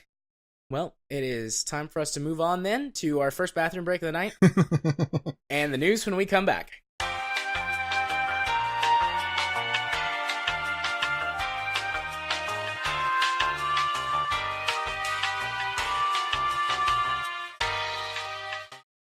Moving on to our first news topic of the evening. Trump's ESA Roundtable meeting. It also included the ESRB and wait, it included the SRB? Yeah, the SRB. The SRB. No. Or did you not catch what they did?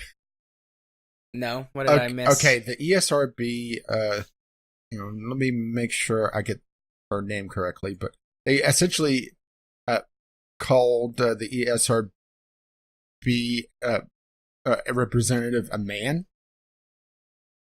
Oh, the thing with what's her name? It was Patricia, but she goes by Pat, and they assume male, and just it was.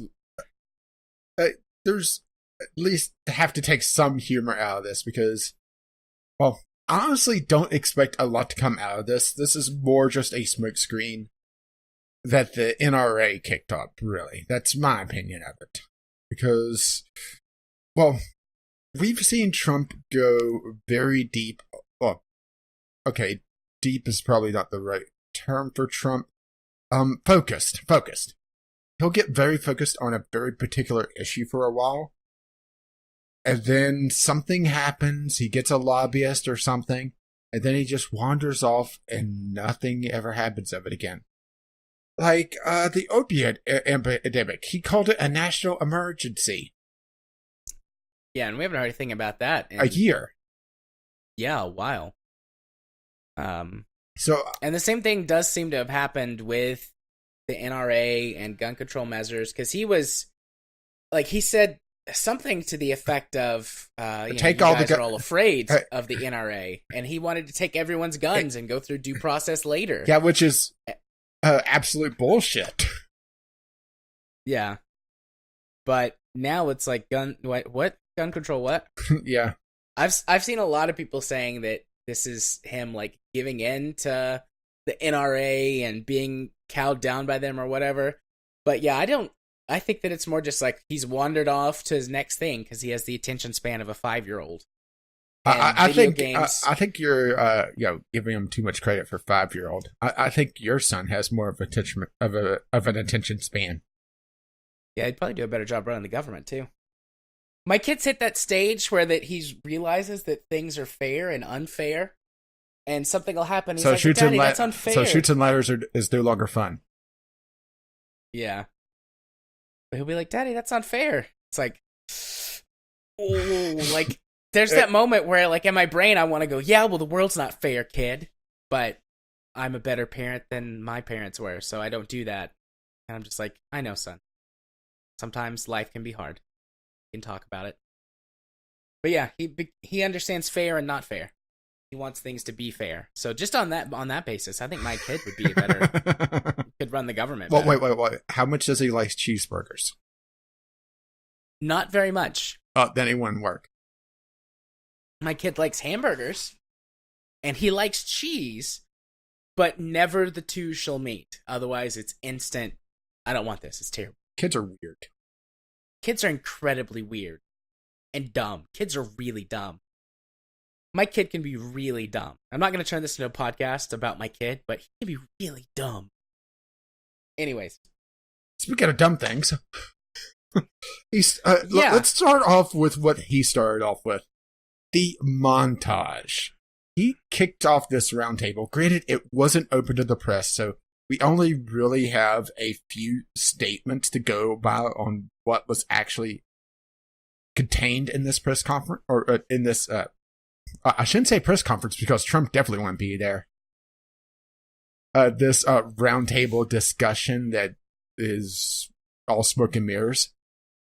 He kicked it off with a montage of, he tried to find the most brutal things, but most of these were knife attacks, weren't they? Yeah. He wanted to talk about how the video games causes mass shootings, and a lot of this wasn't gunplay. Yeah, it was knife and blunt force weapons that was doing. Yeah, doing most of the damage. Yeah, and also most of the games were pretty old by this point. I'm honestly surprised they didn't trot out Manhunt. Yeah, which for the time, Manhunt was pretty grotesque. Nowadays, it's not, but I mean, it still gets a little intense, but the graphics are almost cartoonish now. Yeah. Yeah, I'm trying to remember what is on the list. I know it was mostly Call of Duty, actually, which is there were several Call of Duty, which is also ones. a little ironic because that is more in a military aspect, Yeah, it's interesting because Call of Duty tends to glorify the U.S. military. There are certain bits like in I believe it's Modern Warfare 2 where the general winds up being the bad guy. Dude, spoilers. But in general, Call of Duty tends to glorify the U.S. military, so you'd think that they wouldn't want to show that. Very quickly watching the montage, I don't recognize this game. What point? There's the few clips from the various Call of Duties. What's the timestamp? I have it up. Timestamp starts at roughly 20 seconds. 20 seconds. Probably Evil Within, because they covered that quite a bit. But once again, that's throwing knives or axes or something. Yeah, axes. And then the 30-second mark, that's when the guy puts him on the meat hook. And also love that some of these have YouTuber water stamps or watermarks. Then they show No Russian from unironically. Yeah. I wonder if they realized what that is, shooting up a Russian airport. Gonna make Putin mad. There's some stuff from Wolfenstein, which is killing Nazis. I think we can all say that that's allowed. And then there's some stuff from Fallout, killing ghouls. Yeah, the Fallout one is just hilarious because he shoots him, 3-4 times? Yeah. And then he finally gets the kill shot? Which, that's so fucking cartoonish. How can anyone above the age of 6, see that as anything realistic? Which is, this is where we're coming back around to Fallout, where Fallout is a parody almost. Especially in its gunplay. Yeah. I mean, there is some gore, and you can in Fallout make the game extra gory with the bloody mess perk, but Fallout again is a game that is rated and mature, which is 17 and older in the States. Yeah, and that's really where we should probably focus on this, is that they're talking about mature rated games, and these are not marketed towards kids, or at least in theory, because you do get some marketing where they focus on the teenagers. But once again, that is the market where they already know better. And wasn't there a study that came out recently that was talking about mass shooters not being interested in video games at all? Yeah, it was an aggregate study that looked at mass shooters for, I think, since Columbine. It might have went a little bit before that, but it was 80% didn't really care for video games. Yeah, and the one case isn't even a school shooter. Wasn't it someone in Scandinavia where they talked about they learned how to handle a holographic sight from Call of Duty? I don't remember that bit. I'm blanking on the name, thankfully, because honestly, we shouldn't be glorifying the shooters. And the fact that we have this 24-hour news cycle where we show the picture, we talk about them constantly, we go into their background, talk about why they do it, focus on the people that are actually affected. Did you watch the Gymquisition for this week? Yes. Yeah, so there's that part towards the middle to end of the video where he starts showing news clips, and then they come on and they're like, look, we were going to do this montage and make fun of it, but there's a lot of really disturbing imagery shown on the news, and once we got to the guy on fire, we just stopped, and we're like, we can't do any of the rest of the stuff.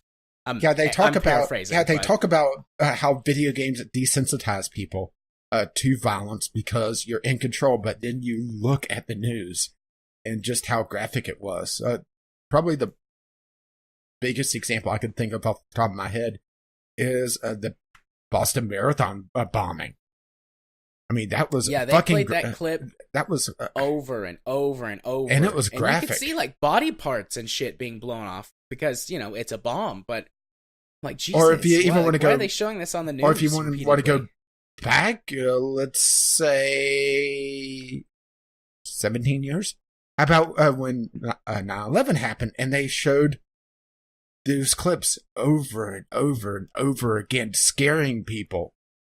Yeah, people jumping out of windows and being on fire and all kinds of horrible things that maybe like in the immediate coverage when everything is happening, like some of that stuff shows up. But this was weeks and months. Yeah. Mm-hmm. Sometimes even years. And several of the documentaries I've seen that we had to watch them in school. I remember being in high school. Maybe it was 2001. Middle school or high school, where that they were showing us like a documentary for a certain 5-year after, and that stuff was shown, and we're sitting in a classroom. Pretty sure it was middle school because I was in elementary school, so 4th or 5th grade. So, fuck you, make me feel old. Yeah, I know, right? Get off my fucking lawn. So yeah, it would have been like late middle school, early high school, and we're watching this, and they show that footage several times in the documentary, and we're in school, we all sat down as a school in the auditorium and watched this video, and that's way worse in my opinion than graphic video game violence. But yeah, we're horribly derailed. Natural. Or maybe we're not. I don't know. It's in the same. Really, because it does tie into the major argument that the groups that we had here was it was Take-Two Interactive. It was I've been trying to find the master list of everyone that showed up. We had the ESRB. Okay, here it is. So we had Marco Rubio as a senator because he hasn't been a fucking embarrassment lately. Vicky Howitzer from Missouri and Martha Roby from Alabama. And then we had Take-Two Interactive. We had Rockstar.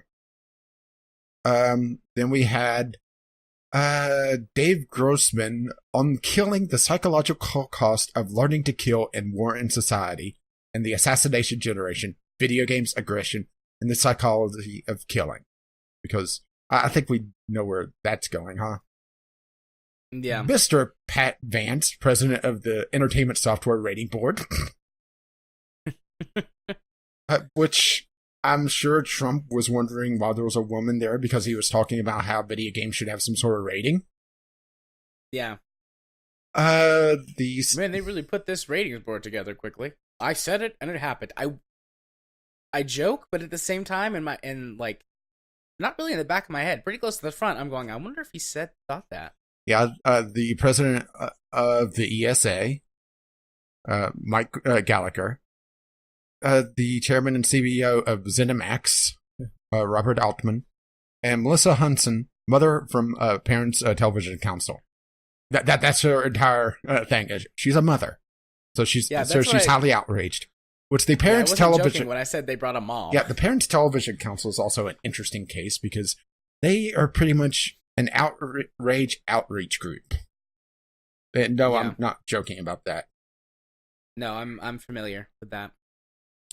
So I mean, basically, from outside of one guy that is pretty biased against video games, there's no one here that could even have a scientific statement. Which I'm sure the psychological cost of learning to kill is very scientific, right? Yeah, I had never heard of that guy or that book before. If I can find it somewhere free, like at a library or by perusing the interwebs for free ebooks, I might give it a once over and see what he has to say in the book. If you do, let me know when you're reading it so I can sit and watch on Twitter. Okay. But yeah, basically as far as we can tell from what statements have been made, everyone on the side of video games showed up, presented a bunch of research that states that there's no connection to violent video games and promoting violence. And everyone on the other side said, nah. And then they all went home. Yeah, pretty much. Let's see. Well, let's put it this way. I searched Dave Grossman, and he comes up Psychologically research group. So, oh boy. Yeah. So as far as video game studies go, the last time we talked about this, a year or two ago, I talked pretty much at length about what I had firsthand familiarity with, just because I did like my senior thesis on psychology of video games and studied this a whole bunch. And since that time, and in some of the other years between, there have been something like another 200 major studies plus several hundred sort of aggregate studies that have been done, and not a single study has ever proved a link between violent video games and violence. And sure, obviously there's going to be outliers where they poor science and poor statistics and yada yada blah blah blah. If I sat down and went through all of them, I know I would find some that were wrong. But the early major studies that were done that I used as part of my research for my senior thesis had good science. They were spot on then. And, this is one of those things that you sort of have to study over time. But over the course of about a 10-year period, when 5 major studies and about 24 smaller studies were done on the subject, not one found any link. And it actually worked the other way. Not necessarily as an violent outlet. Video games. Yeah. That people who had a tendency to play video games, regardless of whether or not they were violent, those areas tended to have lower crime rates, and especially violent crime rates, because basically they have an outlet and they have a hobby. So they're not out roaming the streets with the chance to get into trouble. So, and as far as I could tell from just a brief going through the aggregate studies, which, in case you don't know, an aggregate study takes a look at a set of sort of larger, more in-depth studies and puts them all together and tries to draw a conclusion based on those studies that's more digestible to someone to read. You don't want to do aggregate studies of aggregate studies, but aggregate studies themselves can be very useful tools for pulling together huge amounts of data and making them easier to read and understand. So the aggregate studies that I've looked at that have come out in the last 5-ish years all continue to show the same result from the earlier studies performed by the US government, and I believe it was the Denmark or Norway that did a big study. Germany did a big study. I think there was one that was commissioned by the EU. This is like knowledge I'm pulling from like, I don't know, the better part of a decade ago. That's too far. 5 or 6 years ago. So, some of it might be a little bit fuzzy, but on specifically where the research was done. But anyways, my point being that research continues to prove this fact that video games do not cause violence, and instead they contribute to lowered rates of violence. I mean, I think we all know that. I've been hammering on about it for years at this point, but it's just one of those things, like, this government, and for a long time, honestly, a lot of politicians, I'm not exempting the Democrats on this one, are hugely anti-science. Yeah. Oh, sorry, bigly. Particularly the Republican government, but on this one issue, a lot of Dems have, for some reason, carried on the torch against the face of science and research. So, probably because it's popular. That's one of those things that's popular. Let's beat up on the video game. Especially a decade or two ago, when they were much, much smaller, a much, much smaller industry.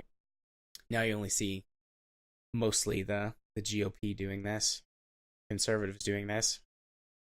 Yeah, sorry, I've been pucking around trying to find this book. Finding it on Amazon for $10 to $15. Yeah, it's not worth that. It's not worth anything. That's why I'm going to get it for free from somewhere. Well, you could use it as a doorstop. I already have doorstops. I have bricks outside that are perfectly capable of doing that. But I told myself before we started the show that I was not going to get political.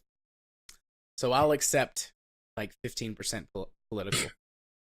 I don't want to go off the deep end, though. Do we have anywhere else to go with this? Well, anything that you want to do to try and steer us back on track? Well, there was an interesting response from Games for Change, where they put together a counter montage of heartwarming and inspiring moments from Horizon Zero Dawn, Life is Strange, Minecraft, Overwatch, which not sure why they already have Overwatch in there, Fortnite, Firewatch, and Never Alone. Wasn't there some Ori and the Blind Forest in there too? That's the quick list that they listed on here. But yeah, there was Ori and the Blind Forest as well.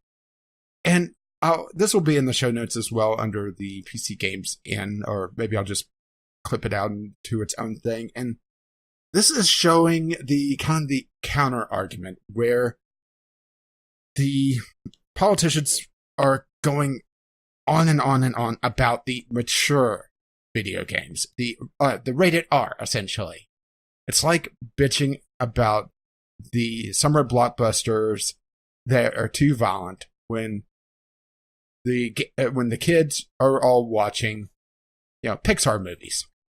So this is showing not quite the Pixar, but it's a interesting counterpoint, and it's an argument that I haven't really seen anyone talking about, is the fact that there are games out there for children that aren't these hyper-violent, hyper-realistic murder simulators that the politicians keep going on and on and on about, and keep bringing up this tired, old, scaremongering tactic, which, granted, that is Trump's primary strategy, is to bring up scaremongering old fears. And this is something that really should be watched, honestly. It doesn't do it justice just to say, oh, it's a quick montage, because it's a lot of thought-provoking scenes and a lot of cute moments that are appropriate for children, that children should at least be exposed to. And it's like arguing, well, children shouldn't watch The Terminator because it may make them scared. Yeah, because it's not rated for them. Yeah, that's not a movie intended for kids to be any part of the audience. There's most things, pretty much everything in life exists on a bell curve, and video games are no exception. You've got the extreme end with the mature and the occasional adults-only game out on the right. Then the big bulk of your games fit into this, somewhere in the middle, where they are intended to be played by very wide audiences. Yeah, late children to adults. Yeah. And then you've got the other extreme end, where games are designed for children, or I would say like education games might feel. Things like that. So the vast majority of your games are not in this audience, or, they're not intended to be viewed by a young audience, but yet those are the ones that everyone picks on. And it happens to games, movies, it's happened to books before, music. Yeah, they always go for the stuff that's not intended for kids. And yeah, absolutely, there are kids who play Call of Duty. There are kids who play Grand Theft Auto. And while it's a popular sort of, meme or whatever, it's like, oh, everyone that plays Call of Duty is a kid and all this other stuff. By and large, they're not really. Most kids aren't playing Call of Duty. Most kids aren't playing Grand Theft Auto. Or they're playing Fortnite. Any Grand Theft Auto. Yeah, they're playing Fortnite because it's free. And kids don't have money. So, it happens. But that's an issue more with parents or with kids who are just smart enough to outsmart their parents, which I guess still comes down to parents. Yeah, we've seen the entire idea of painting an entire medium due to its outliers over and over again. It's just a scare tactic. Yeah. And this is, well, like we talked about in the very beginning, a complete smokescreen, because guns in this country make people absolutely fucking insane. There was a rather interesting podcast, another one, my NPR podcast. They've been getting very extremely political lately, more so than usual, talking about the history of the NRA, how they pretty much went from overnight responsible gun ownership and marksmanship to ultra Second Amendment touters, and that there should be no control on guns whatsoever. Literally overnight at one meeting. Did you see the Last Week Tonight episode about NRA TV? Yes. That was hilarious, but also scary. Yeah.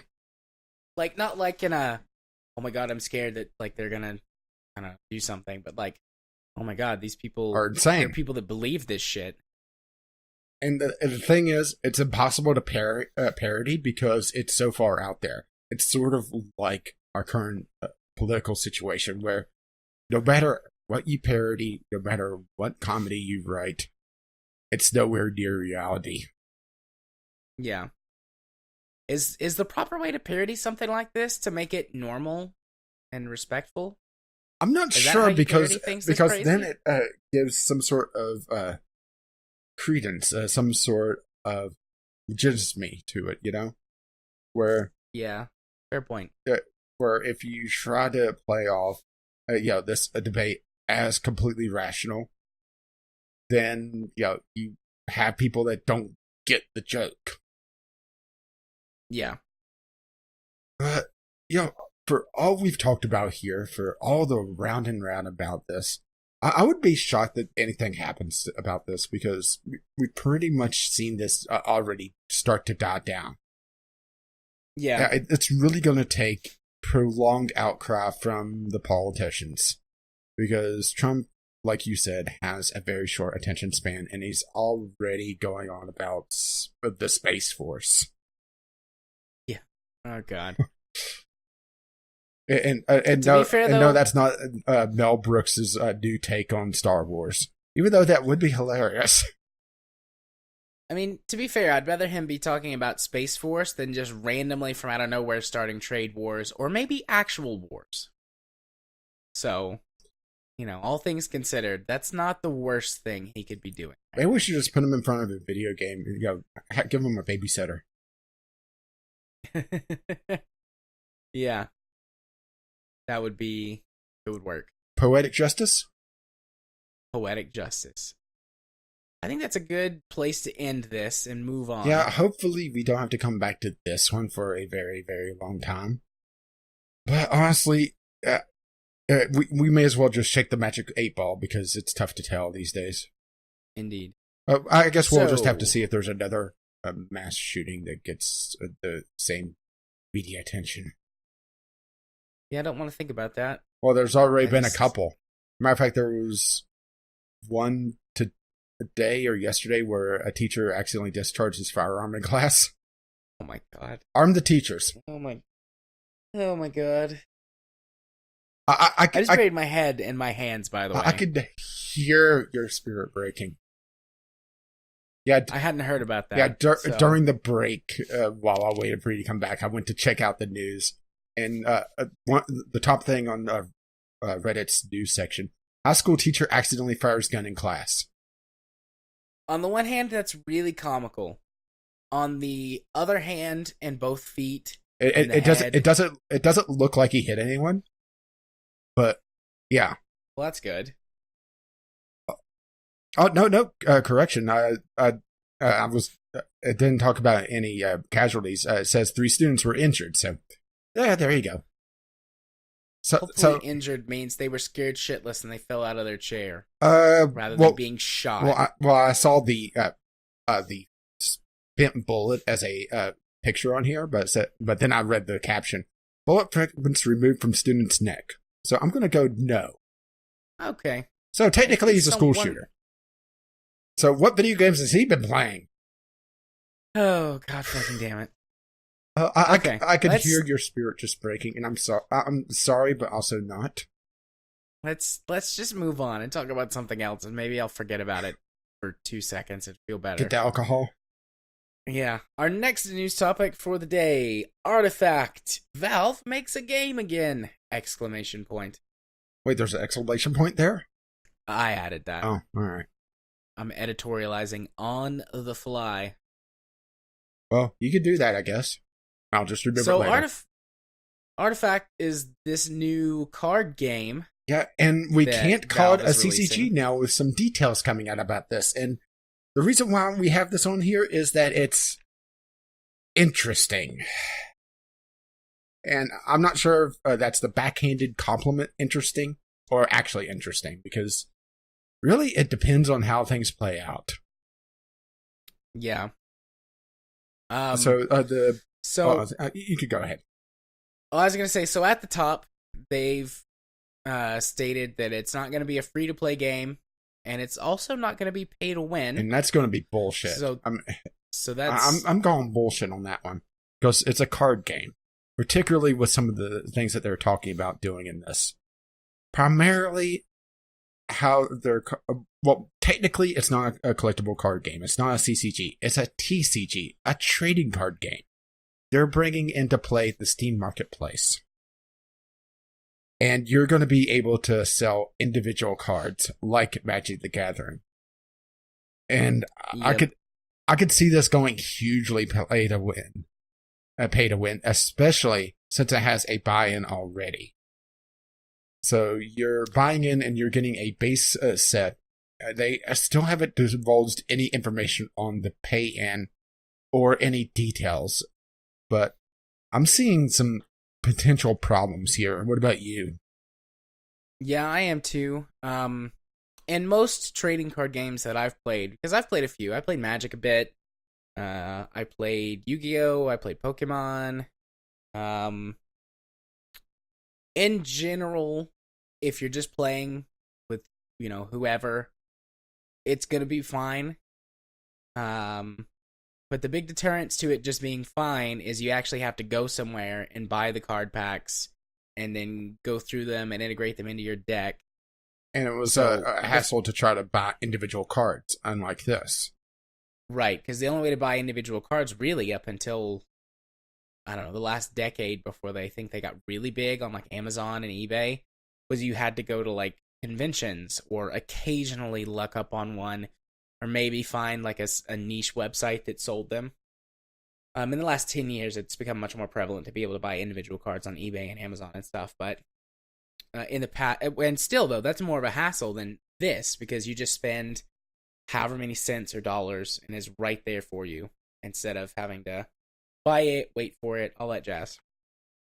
But so there's those two aspects that make this weird and risky because one, it's much easier to just buy card packs outright. However that's going to work. Does it say in here if it's going to be like single card, well not single cards, but like card packs with X number of cards, or can you buy like sets? I didn't see anything like that, but I imagine what they're going to do is like Magic the Gathering, particularly since they have one of the designers from Magic the Gathering in it, working on the design. So I'd be shocked if it's not close to Magic the Gathering.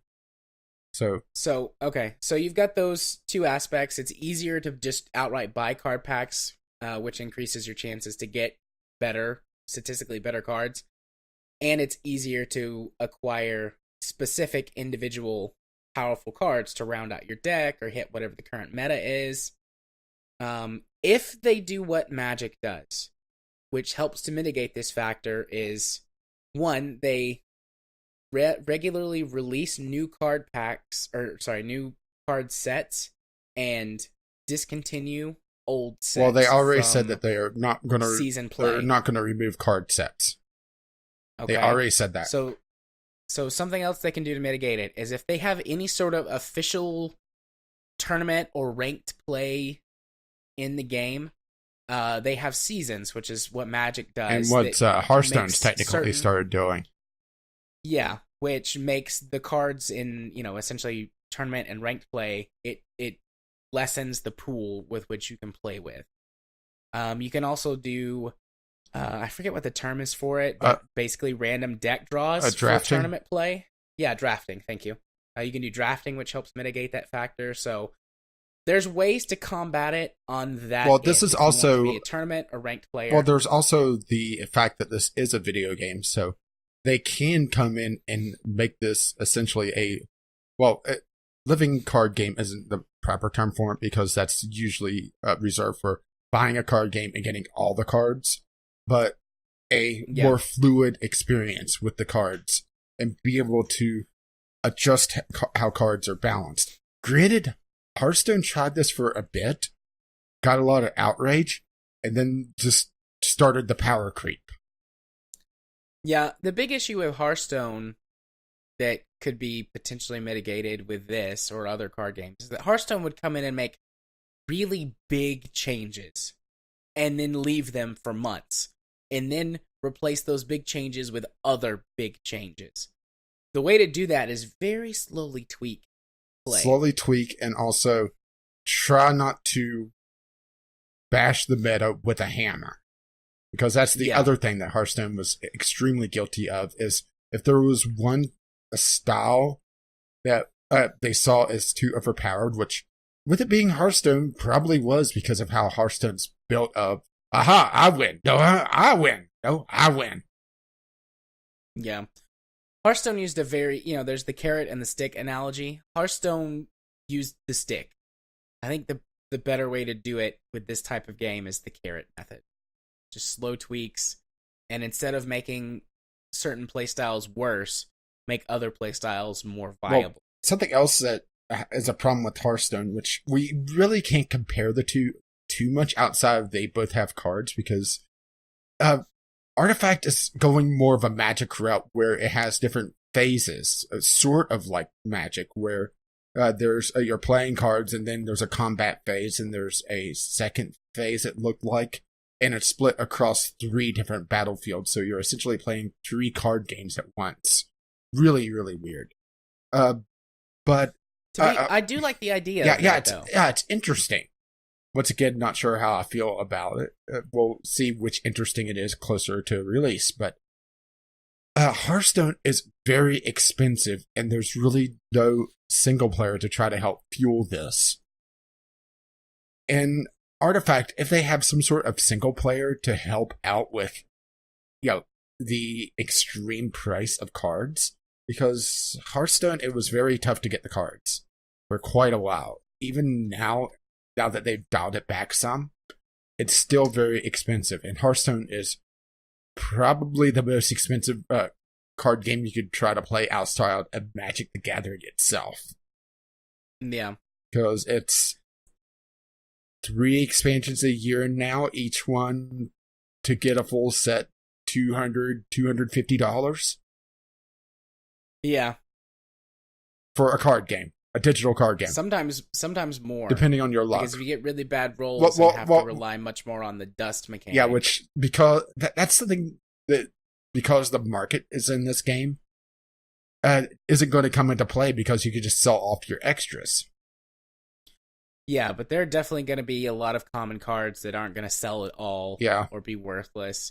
So that'll be really frustrating if there's no mechanic to get rid of the cards that nobody wants, because they're literally the most common cards. I imagine that there would have to be some sort of dev system. Granted, this is all speculation, because we have a few gameplay videos and Gaben talking a little bit about the game.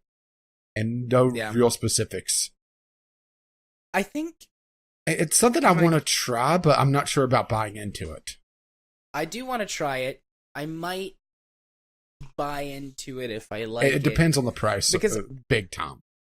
I want a good card game, but the biggest problem with these types of, these card games on PC is that there's just, I don't feel like there's a good way to do any of the mechanics outside of the actual card matches, battles, whatever you want to call them themselves. There's always an issue with something. Hearthstone has its issues. The Elder Scrolls one has its issues. The couple of other Hearthstone type clones I've played have their issues. What was the problems? We talked about Hearthstone's just cost, and how it really requires either a lot of snowballing and the I win mechanic. What's Elder Scrolls? Honestly, they all come down, I think, to card acquisition and management. I would say Faeria actually was probably the most fair I've played.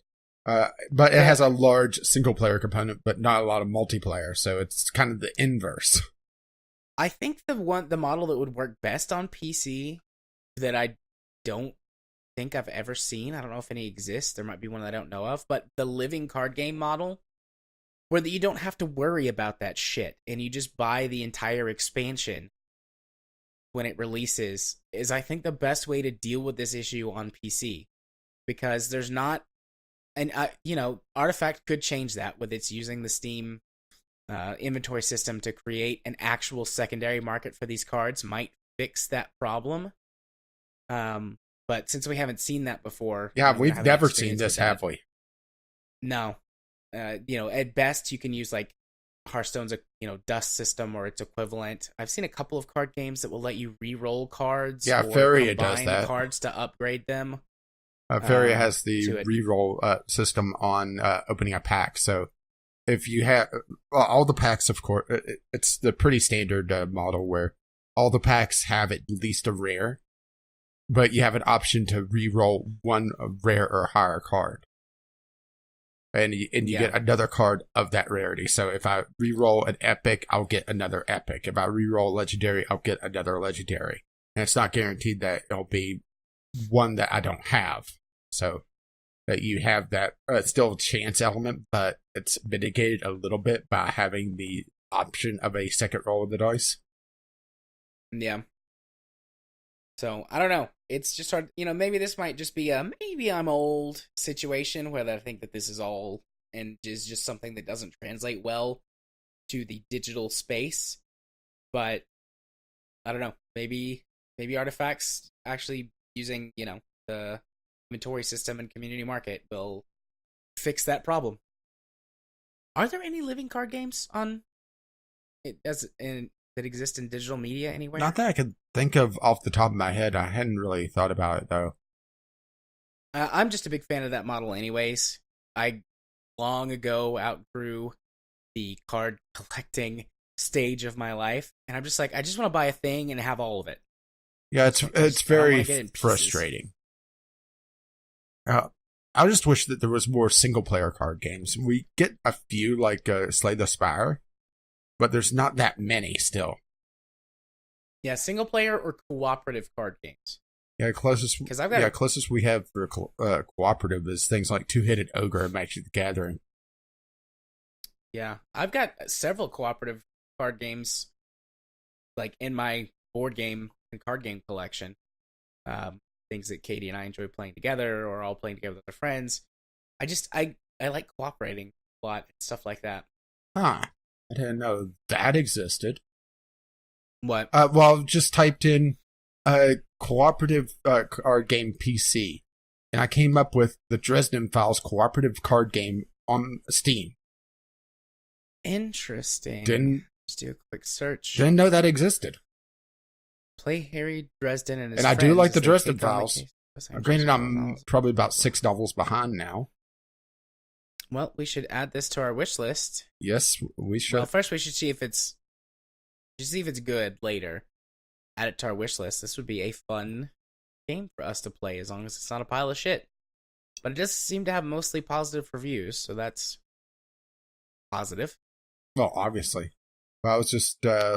I mean, that's literally the first thing that comes up in a Google search. It's the first thing that comes up if you type cooperative into Steam as well. Dresden Files. Yeah, it looks like game. Dresden Files is just all over this, but I'm okay with this. Yeah. Now, let's see. I want to see if there's a living card game on PC. Okay. Looks like this game's lowest price is only $17, but it just came out, it looks like, last October. So maybe this Steam sale, or this coming summer sale, it'll be down 50% off or something like that. Well, searching for living card game, Lord of the Rings living card game.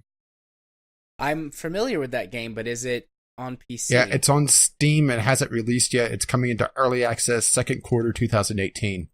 Oh, sweet baby Jesus. The Lord of the Rings living card game is a lot of fun. You work together to go on quests from Lord of the Rings, basically, and you're given a scenario, and some of them, they come from the various books. So it does look like we're getting some more diversity in the card game market. Available Q2 2018. Add to wish list. I will be all over that. Does it have... It doesn't say. It just says single player right now. Hopefully it's not just a local co-op thing. because this game is a lot of fun. I've played a couple of games with some friends that have it, and it's a blast. Yeah. Well, I'm not huge in the card game market, so I'm just seeing if I can find anything else off the first page, but it doesn't look like it. But then again, yeah, Living Card Game popped up, so yeah, it looks like it. Pretty much everything on this is directed me to Lord of the Rings. So that's 2 for the list. Sweet. Well, that makes me smile. Take all the smiles I can get, especially these days. So, kind of, sort of moving on. This is a connected thing, related to Artifact. But yeah, Gaben has been talking about making more games. Indeed. Which there's really not a lot of details coming out about this. We have known that Valve has been working on some VR stuff in the background, hammering away at it in the lab. But it sounds like he's working, the teams are working on non-VR stuff. Granted, I don't think we're going to get Half-Life 3. I don't either, and that's okay. I would like to see some genuine new IP. Because all of their new IP has always been really successful and typically has done something innovative. So I'd love to see some new IP from them. Something innovative. I would like to see them kind of branch out more from the first-person perspective. Because think about it. How many of their games have been first-person, either shooters or puzzlers? All of them? Dota. Yeah, so most of them. Ricochet. Remember, that's a Valve game. No. Is it on Steam? I've got Steam pulled up right now. I'm pretty sure I have the name of that correct. Yep, developer Valve. Release date November 1st, 2000. Looks kind of like the disc game from Tron. Yeah, it's probably, well, I shouldn't say probably, it is their worst game. And the most forgotten for good reason. But yeah, they have very limited non-first person games, so I would love to see them to do something different. Granted, they have been working with that with their VR, which it's still first person, but it's something different. And Valve has all the money in the world and all the time in the world to really perfect these games. Granted, yeah. Sometimes that's a good thing, sometimes that's bad, because if you go into the developer commentary and listen to them talk about Portal 2 and how they playtested it almost to death in some places. Not to say Portal 2 is a bad game, but there is such a thing as trying to streamline too much or trying to overdo too much. And yeah, I think Portal 2 in some aspects may have done that because they just, have all the time, all the money in the world. And until they announce something, people know Valve is working on something.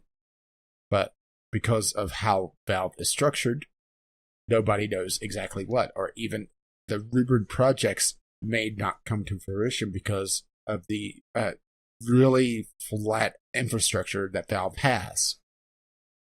Valve is just such a weird company. I really am concerned about when Gaben's gone. Yeah, that'll be interesting. Interesting good or interesting bad, we don't know. Yeah. But not a lot to talk about here, just because it was just a few comments about them starting up game production again. Which is great. They really need to work more on the Source engine. They have the new version in Dota, but that's really all they've done with it as far as I know. Yeah, I haven't really followed its development. What's up with it? It's pretty much just a refinement of Source to allow for bigger maps and more assets in the game.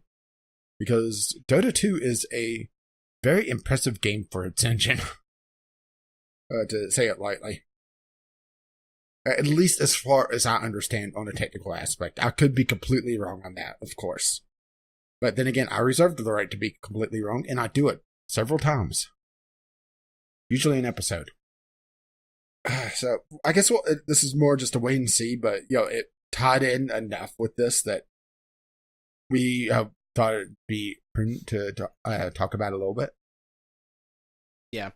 But hey, the Sleeping Giant's waking up. So Yay. we have at least one AAA developer, because I do consider Valve, if not AAA, damn close. Yeah, they've definitely got the money and the resources to be it if they wanted to. But we have a AAA developer that's waking up that hopefully will actually put out good games that aren't full of just industry bullshit. Then again, Valve is pretty much running the industry at this point. At least on the PC side of things. Yeah. Ready to move on to our final news topic of the night? Yeah, I think so. All right. Fortnite is coming to mobile and will support crossplay with PC and consoles. And to sort of clarify that potentially misleading headline, it's going to work the way that Rocket League does. PC gets to play with everybody. Not quite. It's a little bit different, but PC gets to play with. All of them have their own lobby system, but you're able to invite people into other lobbies. That's how I've been able to read this. Where, let's say you are out and about and you have your phone with you, and I wanted to play Fortnite with you. I can invite you to the PC lobby, or you can invite me to the mobile lobby. And this seems like a very bad idea. Yeah. First of all, Fortnite is a shooter, third person, basically Twitch action shooter. Third person battle royale Twitch shooter. Yes, and shooters always favor keyboard and mouse. Like, that's just a unless fact. They hamper them to such a degree that it's unplayable. Right. Then you've got your console people who will be playing on a controller. Not the best way to play shooters, but certainly better than playing on a phone. We were talking about this before, and the only way that this would seemingly be playable is if you use a Bluetooth controller with your phone, there's plenty of people who do, and that might be the intended audience. Thought of something. What? Some mobile games support mouse and keyboard. I have never seen a mobile keyboard. If you could set it up where the Android can accept a mouse. I suppose it could do it, just via Bluetooth. Or, mini USB hub to regular USB. Yeah. That sounds way worse on a phone, though, than it does on anything else. Well, just 'cause... tablet. Yeah, I guess. But, yeah, I'm just seeing the mobile version of this being just a mess with people having various control methods. Yeah. Granted, it is impressive that they can get this working on mobile. Mobile phones are and tablets. Well, I'm not talking about days. it working, but it being pretty much 1-to-1 with the PC version. Oh yeah, that's impressive. Yeah. It's the art style, man. Because Fortnite is really cartoony. You can hide a lot of, I guess, graphical downgrades if necessary to make it run at least a playable frame rate. Yeah, drop some of the polygons. Yeah. Which is not a bad thing. I'm not, downing it. That could have come across as, negative. I'll take art style any day over trying to produce something that looks, photorealistic. Well, you don't need to see the sweat coming off the character's ass at 3 frames a second. I don't need to see that at 3F. So I'm not surprised. Phones and tablets, modern phones and tablets released in the last couple of years, especially, have gotten very, very powerful. Even your budget type phones have gotten pretty powerful just due to CPUs, mobile being able to squeeze more performance out of a smaller amount of battery power, energy drains if you aim on a phone. But they're getting on up there comparable to a lot of just general mobile chipsets that you find in laptops and things. So I'm not surprised that they can get it running. But I don't know why anyone would want to play this, even if you're playing it with a controller or using, mouse and keyboard, if your device supports it. I just don't know why you'd want to play a game like this on a tiny screen. Even I was like thinking, a tablet screen is like 9 inches. I was thinking a pretty good sized tablet probably wouldn't be that bad. I mean, for out and about. I mean, that's the thing, is that if you're somewhere where you have a lunch break or something, you're at work, you have a lunch break for 30 minutes. That's probably enough time to do a match of Fortnite. I think Fortnite matches are 10 to 15 minutes. They're I was much shorter than PUBG. I was including actually eating your damn lunch. But I'll eat when I'm dead. Really could have fooled me. But fat people jokes.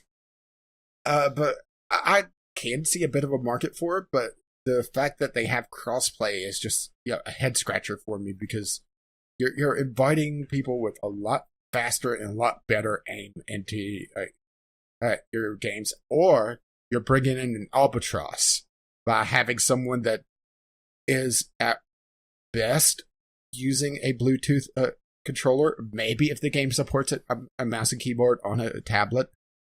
It does look like it runs fairly well, but we haven't seen full performance breakdowns of this game yet. So if it runs at 30, that is a bit of a hit. But not necessarily, just because the server tick rate is more important in these games than your actual frame rate. I mean, not that it doesn't matter. I'd much rather play it at 60 and 30, but the server tick rate for Fortnite is, I believe, somewhere around 20-something hertz. Well, it also increases as the server gets emptied. Yeah, that's true. Yeah, and it's a more linear as the battle gets more intense. The tick rate goes up, unlike PUBG, where according to Battle Nonsense, it's all over the fucking place. Yeah, at least when he tested it, 2 or 3 months ago now. No, he tested it a second time. Oh, he did. After they made some pretty big changes to it, and it's still all over the place, but it's like slightly better. Yeah, which that's a really good channel, by the way. Yeah. I definitely see the market for it, but it's still really up in the air. And they talked about it coming to iOS first, with Android release coming later. But Fortnite's turned itself around big time. It is amazing, just the turnaround of this game, because when it released, there was really a lot of not sure what to do with this, because it was mostly a survival game. It's the DayZ thing going all over again, where at first it was a survival game, then it morphed into something else. Which H1Z1, by the way, has gone free to play after a week of being launched out of early access as a paid game, and boy, people were pissed about that. But I think the player count went through the roof, at least for a short time. I saw an ad for it somewhere, and at first I thought it was a new expansion for GTA 5, because it looks like GTA 5. They're doing some sort of automotive battle royale, which is interesting. Let's see. I'm going to H1Z1's Steam chart. Wow. Okay, so it went from about 9,000, which is respectable. That's actually fairly good. Granted, battle royale, that's worse because it's 100 players, which I really don't think a battle royale needs to be 100 players all the time. It jumps up to 41,000, then it's come back down to 28,000. So it's lost about half. And this is day average. Yeah. So we'll have to see how that handles, but interesting. Yeah. I mean, I guess there's no reason for them not to do crossplay. And I'm sure there is a small... Well, I don't know. I'm assuming a small percentage of the mobile market that they'll grab that... well, let's put it this way. They didn't have While before. I was waiting on you to show up today, I was poking around the Google Play Store, like I do every so often, trying to find something that is an absolute shit. And in the top 20 for me, I saw a cheat for Fortnite. it's not even out yet, but it's someone advertising some sort of cheat program that's just ads. At least it showed up for a short time. I'm not sure if it's still there, but the fact that that's there, there is something going on. Yeah. I think it was in top 3 games. I'm trying to find it real quick because I saw it and thought, oh, this game isn't even out yet. This is obviously some sort of scam. But the fact that it's so popular, the Battle Royale genre is just absurd how popular and how quickly it's blown up. Yeah. Maybe I'm old. It's just... it has to be a bubble that bursts at some point, though. It just can't keep going. Especially... Well, I mean, all of these exploding genres are at some point. Well, I was going to say, especially with how the matches are, 4 times the size of a regular shooter these days? 4 or 5 times? Yeah. Most regular shooters are anywhere between 8 and 16. Yeah, which do you occasionally get some of them that go up to 64? But that's a that's a rarity. 2 was 25 or 20? I guess it'd be 20. At least with that attitude. So, yeah. I don't know what Battlefield goes to. Probably the same, like the 16 to 24 range.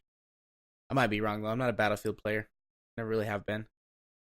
But this is more of a curiosity, and I'm interested to see how this plays out. Yeah, me too.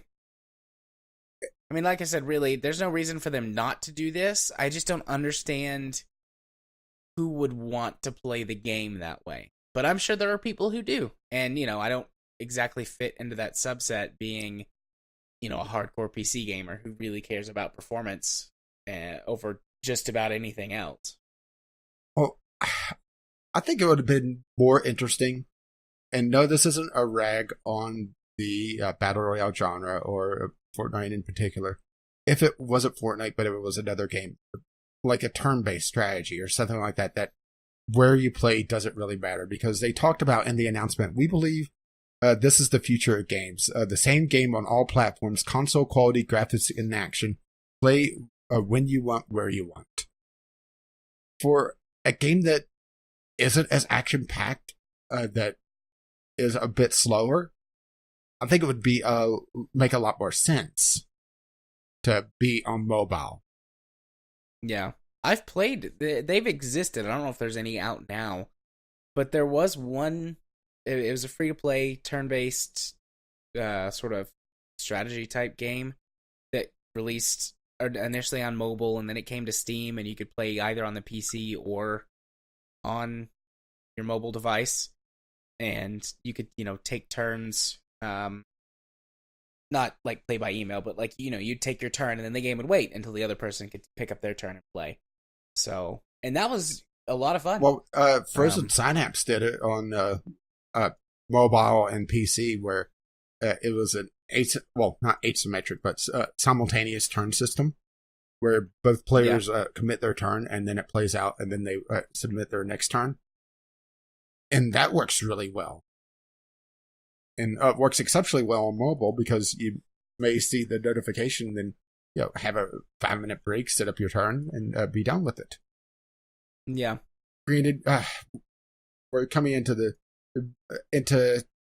really 2 platforms that are of 2 opposite ends of the spectrum, where mobile really thrives when it's very short bursts of gameplay, very short interactions with the game. And a lot of the games are built around that, while PC is the opposite end, where hours long experiences, games 10 hours of minimum game time. Yeah. And a lot less grind, a lot less advertising bullshit, a lot less loot boxes, at least for the time being. As a whole for the industry, not just the AAA, I should say. So it's 2 conflicting styles of game and 2 conflicting platforms of game trying to come together into this glorious, glorious mess. Yeah, we've said this before. Well, I've said this before. I don't remember what you said, but I do think that in the future, something like 2 or 3 decades, there will be this large shift for most of like your general population, where that there will be a device, a phone, a tablet, or some future device that we can't conceive of because it's a future device that does do everything, and that's for the general consumer. And then you have your hardcore, hobbyist, enthusiast level that might have specific hardware, but that's going to become a lot more niche. I mean, I think PC gaming is still a little more niche than console gaming, but I mean, PC gaming is a massive market, so I don't really think that it qualifies as a niche market. But in 20 or 30 years, when the type of whatever the technology turns out to be that can fill that gap for 80-90% of the population exists. Something like cloud computing, remote gaming. Yeah. Then we'll see that be the solution for that huge chunk of the population. And most things will be about the software, about the game itself. And it doesn't really matter where you play it. You go home, your device, whatever it is, connects to your turn TV, on the box. Boom, you can play it on the big screen. Yeah, you turn on the box, it connects to the TV, you play it there. Or you're out and about, you just play it directly off the box. And then, PC, the equivalent of PC gaming will be for the enthusiast who wants something more that is more capable or whatever to play the niche type of games or whatever. So I think they're right, but I don't think that that's in the time frame that they probably think it will be. Particularly with the infrastructure of the U.S. And not just ragging on the stupidity of the FCC, but also the geography of the United States, where there has to be a huge shift from rural to urban. It's starting to happen, but it hasn't happened to the degree that it needs to for this thing to really work out as a consumer device. It can work in smaller countries with a lot higher density, but population density, but just not here just yet. Unless you want to spend a ton on your infrastructure, and then you're just eating up so much profits that it's not even worthwhile. Yeah. Unless we have like Elon Musk do it. Yeah. I think another technology that we'll see become a lot more viable in the future will be satellite-based internet services. I know they exist now, but they have huge latencies, and they're extremely expensive. Speaking of Elon Musk, isn't he planning on doing that? Yeah, he is. Worldwide, I forget what he calls it, but like Skynet. Blanket Net or something. We'll call it Skynet. Nothing will go wrong. But I think in the future, that will become less of an issue. I've seen some people speculate that it will have to do with advancements in laser, what's it called? Laser communication technology or something like that, where basically, you're communicating everything via laser beams pointed at receiver dishes, which, they're communicating at the speed of light. So it doesn't matter. You're not relying on radio waves or anything, which does, while being extremely fast, they do have a travel time. Well, aren't radio waves also the speed of light? You're talking more about less interruption with weather coverage because the laser can punch through, for lack of a better term. Yeah, radio waves do travel at or very near the speed of light. I can't remember. Radio waves are a form of light, just a different spectrum. But they're much more susceptible to degradation, and interference. They take longer to be transceived, basically. So there's latency on the processing end, whereas a laser can do that much faster. And you can already do it to a certain extent. I've seen office buildings that use laser transmitters to extend their range to another building without having to put in essentially ground lines. And the communication is, comparable in speed to wired infrastructure. You just have to go out and turn the dish every once in a while when a bird whacks it. Or it gets fried. It gets fried whenever it goes between the beam. Yeah. But, that's just one sort of speculation, like future tech thing I've seen. There's different radio frequencies, and as the technology to process essentially radio waves increase, gets better, the latency So there's a whole bunch of ways that they're looking at doing it, but I think that's going to be a huge thing in the future. Because, yeah, the United States and a lot of other countries have got an infrastructure problem that would cost so much money to fix. I mean, we want it to happen, and I really rag on companies and even the government for not being willing to do this. But also, it's really fucking expensive to lay thousands, tens of thousands of miles worth of cable because you have to go everywhere if you're going to do it. You can't just do an upgrade to the backbone infrastructure because they've already done that, and it helps a little bit, but it's not enough to get everyone those speeds. Well, also the problem is just a cost-benefit analysis. You have to sell it to the politicians. Yeah. And, well, we've already talked about how the politicians are shifting more and more anti-science and more just gut feelings. Yeah. And thoughts and prayers, of course. I must hear the Twitch as well. I wonder how long it's going to take us until we get, someone who seriously, on a big national stage, campaigns as, an internet candidate. I've seen him in, some smaller local elections. Someone runs as an independent candidate, I'm an internet candidate, and I'm going to deal with issues revolving around the internet. Net neutrality. Well, I thought you were going to say have a meme as a candidate because we already had that. No, I'm not talking about that. I know who you're talking about. But I wonder how long before we're going to have, a big mainstream candidate say, I'm an internet candidate. Or I'm from the internet, I'm here to help. Say it as maybe as a tech-based candidate instead. Maybe that's a better way to say it. Although I guess, what's his face? Facebook man. Zuckerberg has talked about running, and most people think that's a bad idea. Well, better than Oprah, at least. Yeah. Probably. I'm not 100% sure how I feel about that. I haven't done enough research to form an educated opinion. Me either, but Oprah is also pretty anti-science. Yeah, she is. So, although she'd give everybody a free car. And bees.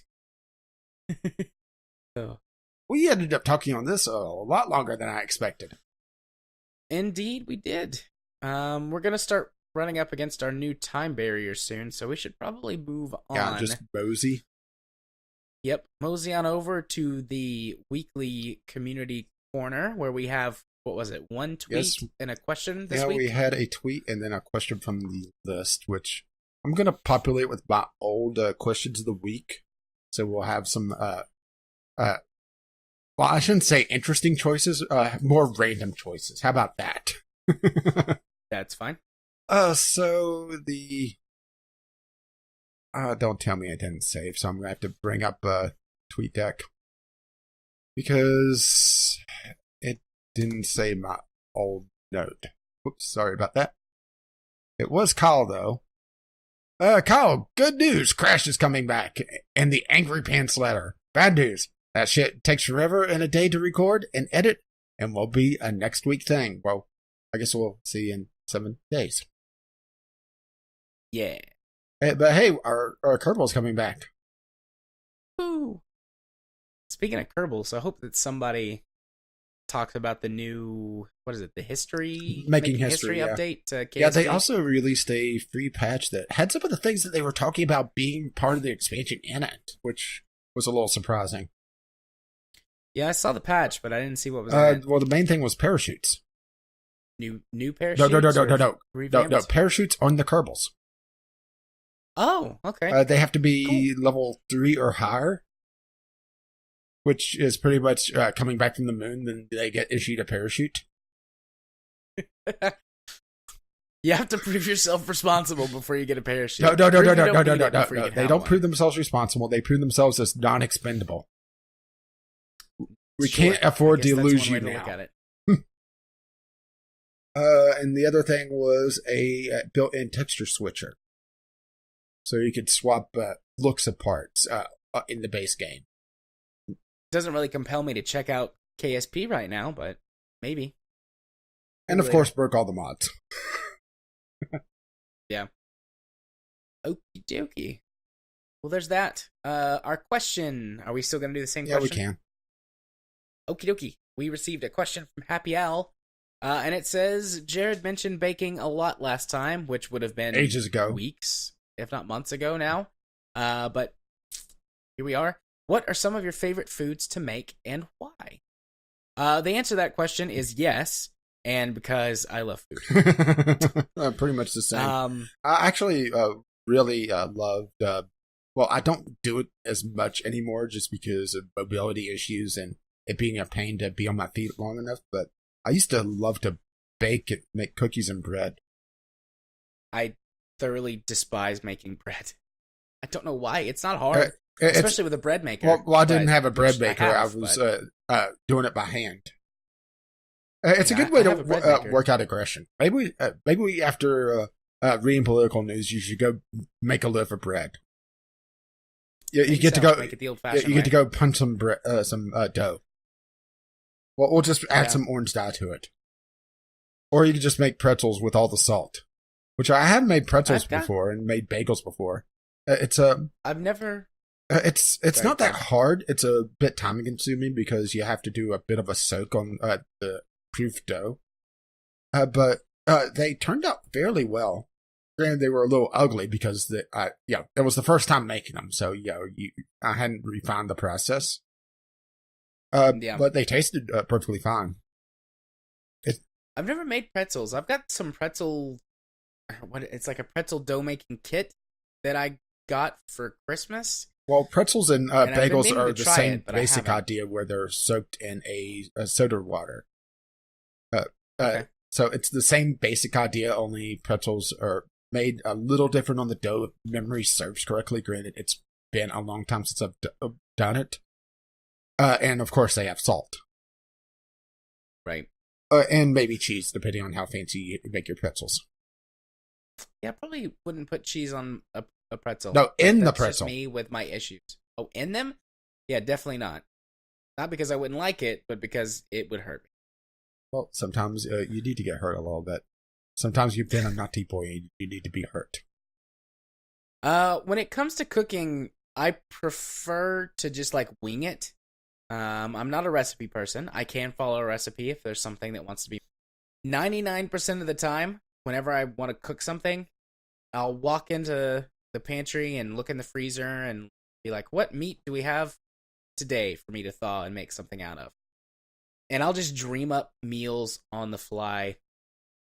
And I'm not a chef by any means, but I'm a pretty damn good cook.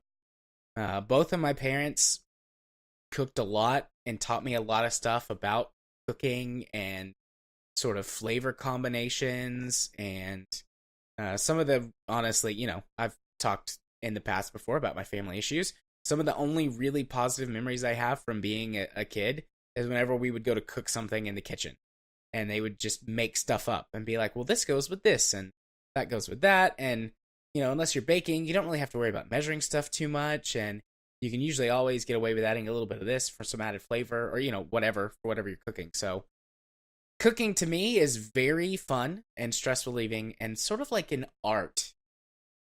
There are some things that I do really... Yeah, I've always heard the term that cooking is a science, but baking is an art. Yeah. I feel like it's the other way. I don't know. They're both kind of art and kind of science. Because, cooking is chemical reactions, heat and easy there, Alton Brown. Different things combine. But there are some things that I do really enjoy making. For example, an omelet. Just the perfect omelet with the perfect fold and flip and distribution of whatever it is that you're putting in it and the right amount of cheese on it. Making a perfect omelet is something that I really enjoy doing and actually put a lot of time and effort into. Also, grilling things. I have got some really interesting methods for grilling things that can produce some amazing flavors, especially chicken and steaks. For example, one thing that I just dreamed up one day was taking coconut oil. Well, you've lost me already. when you buy coconut oil, it comes as like a solid or a cream. I don't know exactly what you want to call it. Sort of like butter, I guess. I don't know. I never bought it. I despise coconut. I really like it. I hate everything coconut except coconut oil. Coconut oil is delicious to cook with. It does add a bit of a sweet taste to a lot of things if you overdo it, so you have to be careful with that. But one of the things that I do for grilling sometimes is take some coconut oil and melt it in the microwave. And then get whatever it is that I'm going to be grilling. I typically do this with steak because steaks usually come in a thinner cut so that you can sear them really quickly on the outside but keep the inside medium rare-ish, depending on your personal preference. So they're thin enough and you can get away with doing this. You melt your coconut oil, you put it in like a Tupperware container. You put your steak inside of that, and you put whatever you're gonna coat it with. I use a lot of dry rubs as opposed to like marinades and stuff. So whatever it is, we get it. You like to rub your meat.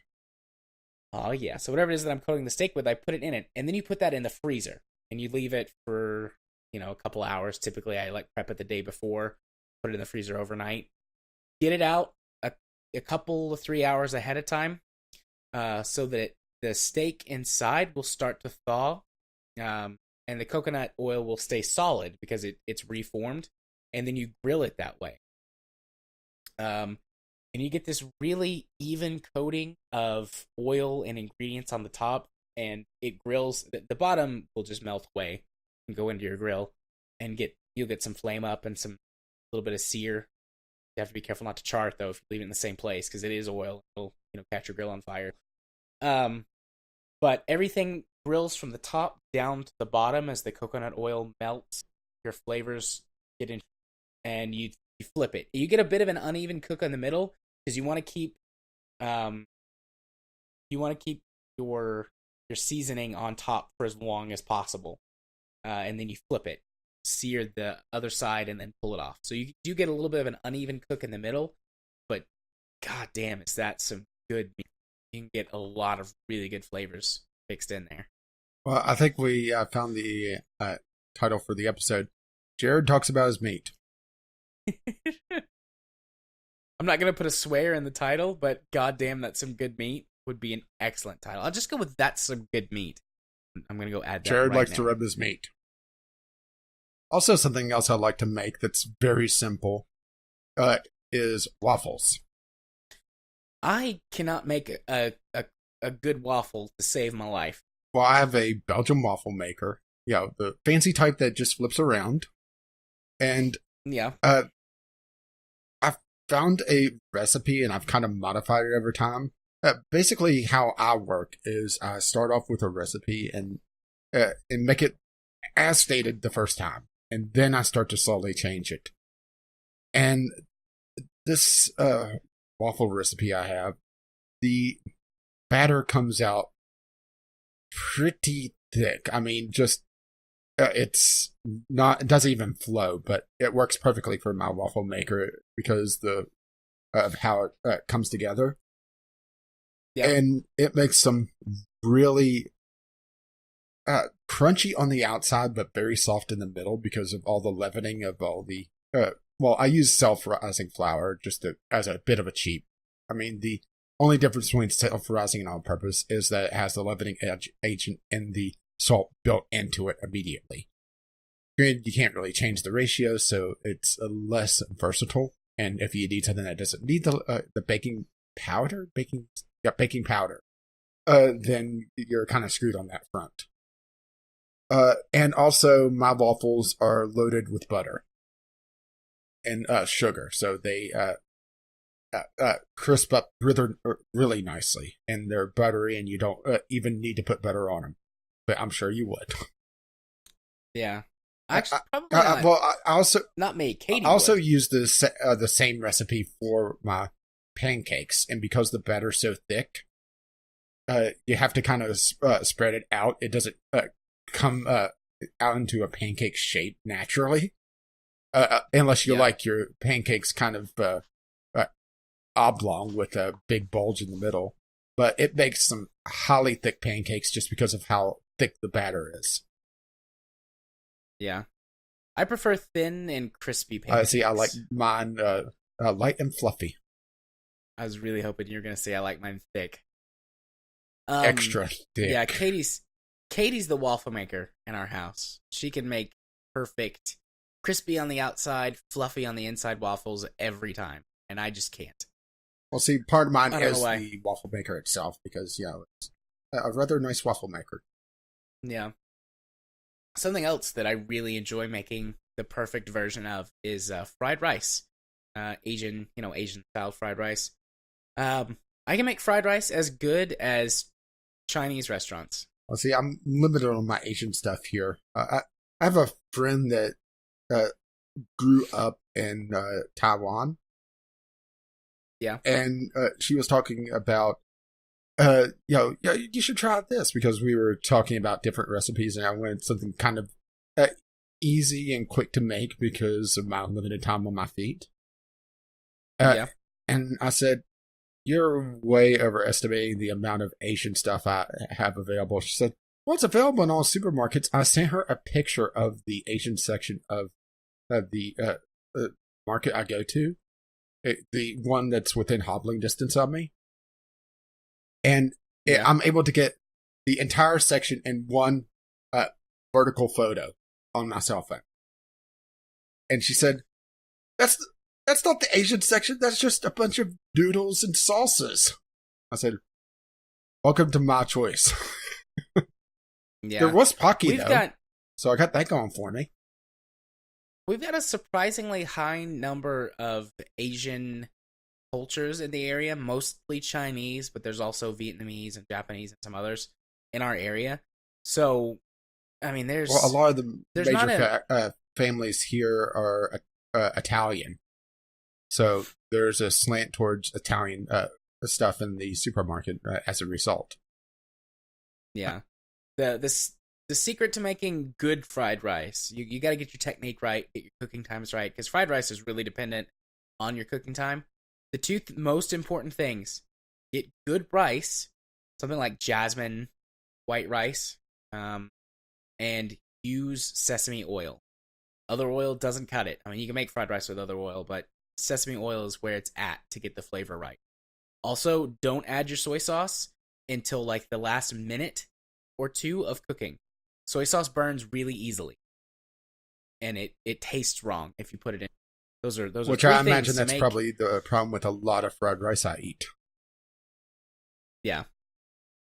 I've never tried making fried rice myself. Yeah, fried rice is really easy. You can obviously add things to it, but you want to do it more like at the end if you're going to add stuff to fried rice, except for egg. Because you want to cook your egg with your fried rice so it gets all that flavor. But anything else that you want to add to fried rice, add it at the end, like when you add your soy sauce. Or even after the fact. Well, I'm thoroughly hungry, so shall we move along?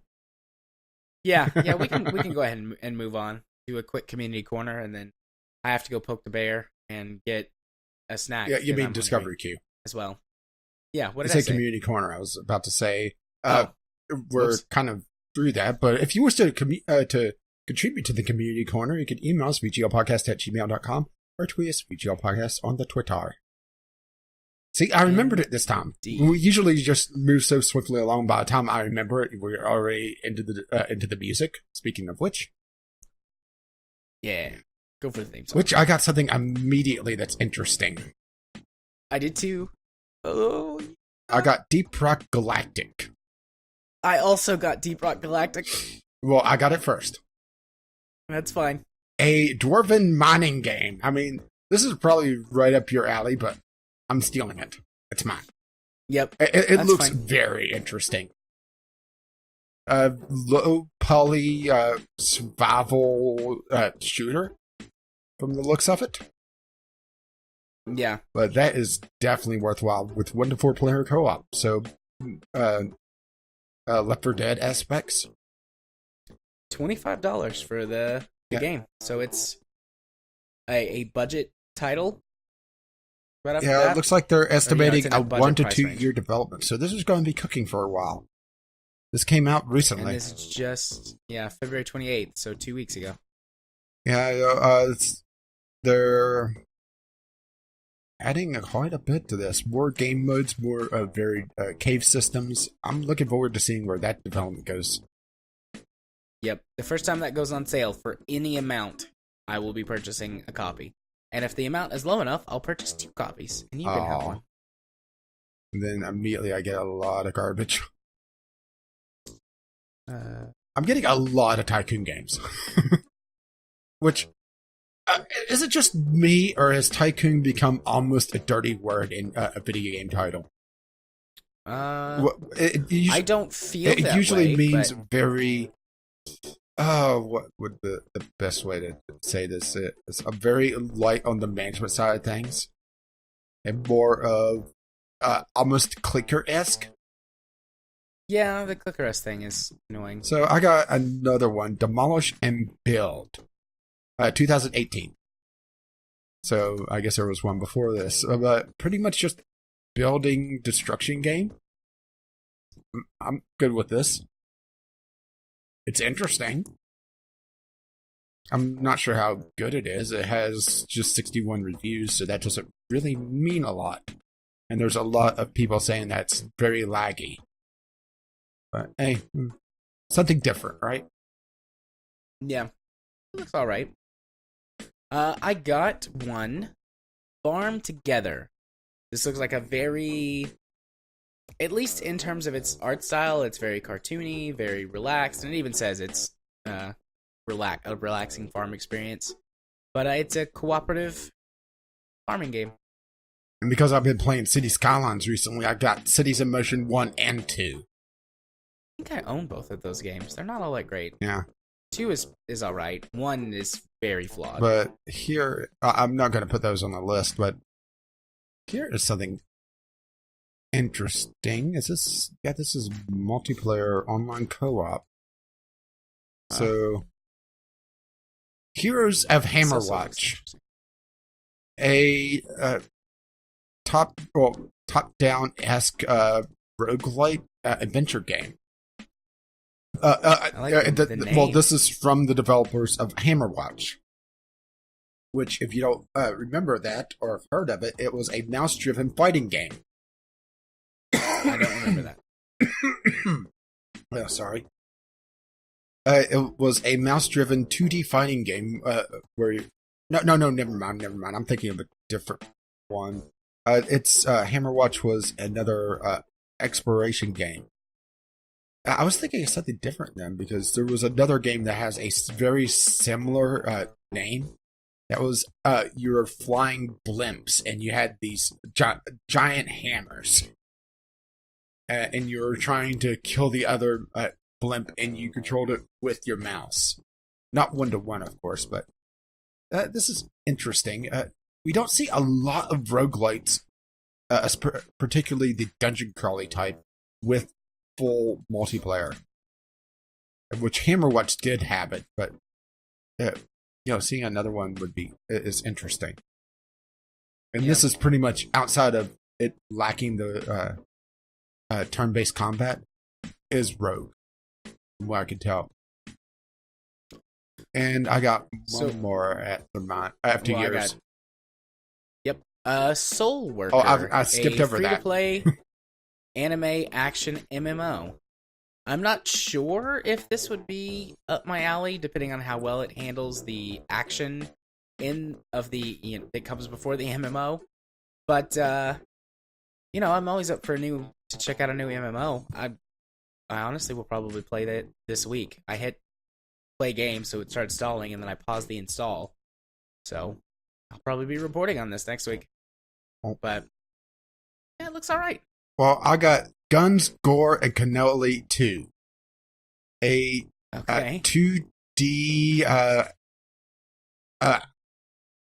run and gun game from the looks of it. It actually doesn't look too bad. It's definitely not high fidelity. It looks more in the budget range of things in the graphics. I was taking a look over at the other one. It doesn't look, like I said, it doesn't look too bad. I've never heard of this game. But it It's rated fairly well overall. Both of them. What is it? Guns, Gore, and Cannoli 2. Yeah. But yeah, run and gun action. Trying to find anything really more on this, but it's just, not a... the game... Well, sorry, that's the... Here's the premise of the first one. The game tells the story of Vinnie Cannoli and his mob family, set in the fictional thug town circa 1925, the height of Prohibition. Beneath the city overrun by zombies, there's a dark story of conspiracy and betrayal. Interesting. And it has 4-player local co-op, at least the first one. I'm not sure if the second one went online or not. It doesn't really... it says online co-op, so looks like they added that. So definitely worth looking at least on sale, I think. So I got another one. This is another MMO. Project Gorgon. It's got a buy-in, so I assume that it's got some sort of microtransaction market. Maybe no loot boxes, I don't know. I don't see that. But it says unique experience, blah, blah, blah, what blah, do you blah. trigger to play to trigger all these MMOs? I don't know. I haven't played an MMO in a while. But going through the whatever features, let's see. Shopkeepers keep inventory from other players to encourage the use of shopkeepers more, especially in new player areas. If you're experiencing an elemental damage like being on fire, you can jump into a lake to put it out. You can inscribe messages into items, write books, or leave notes for other players in the world. And a couple... Looks like it's more of a sandbox than anything else. Content. Player housing that's not instanced, so if there's no... Depending on how big the PvP versus PvE is in this, it could... How is this supposed to be in early access? And this just released today, well, I guess yesterday now. It says the price will access. also increase after it leaves early access. And this is not a cheap game. No, there's $30 right now for and its it's like launch 40 sale. After it leaves, so it's going to be full price AAA pricing, I should say. Most likely. I'm gonna do some more research. I'm really tempted to buy into this. Start playing. I'll see if I can get a review key first, and then do a little research otherwise. But this looks like something that I would really enjoy if these systems even work half as well as they're outlining them here on the store page. What's that? You just found your replacement to Eve? Maybe. I don't know. Depends we'll on see. how the mining system is, right? Yeah, it depends on how good the mining is. No, I'll do some research into this week. Very quickly. Let's see if it's on Keymailer. It is. Oh, good. Quest key. I'll give it about a week. When does it go off its launch sale? It goes off on March 19th, which is next Monday. So maybe I'll give it till Sunday to see. But yeah, I'm thoroughly interested in the idea of a sandbox, concept for this a sandbox MMO. Yeah, I've played a couple, Eve. and but I've played a couple others besides just Eve, and I really enjoy the large amounts of player freedom and things like that. But the ones that I've played before, you typically die because it's in the past has been a much more difficult market to get into. But MMOs have gone through a big lull, and we've seen a few new ones recently being released, so maybe this one might find a cult following.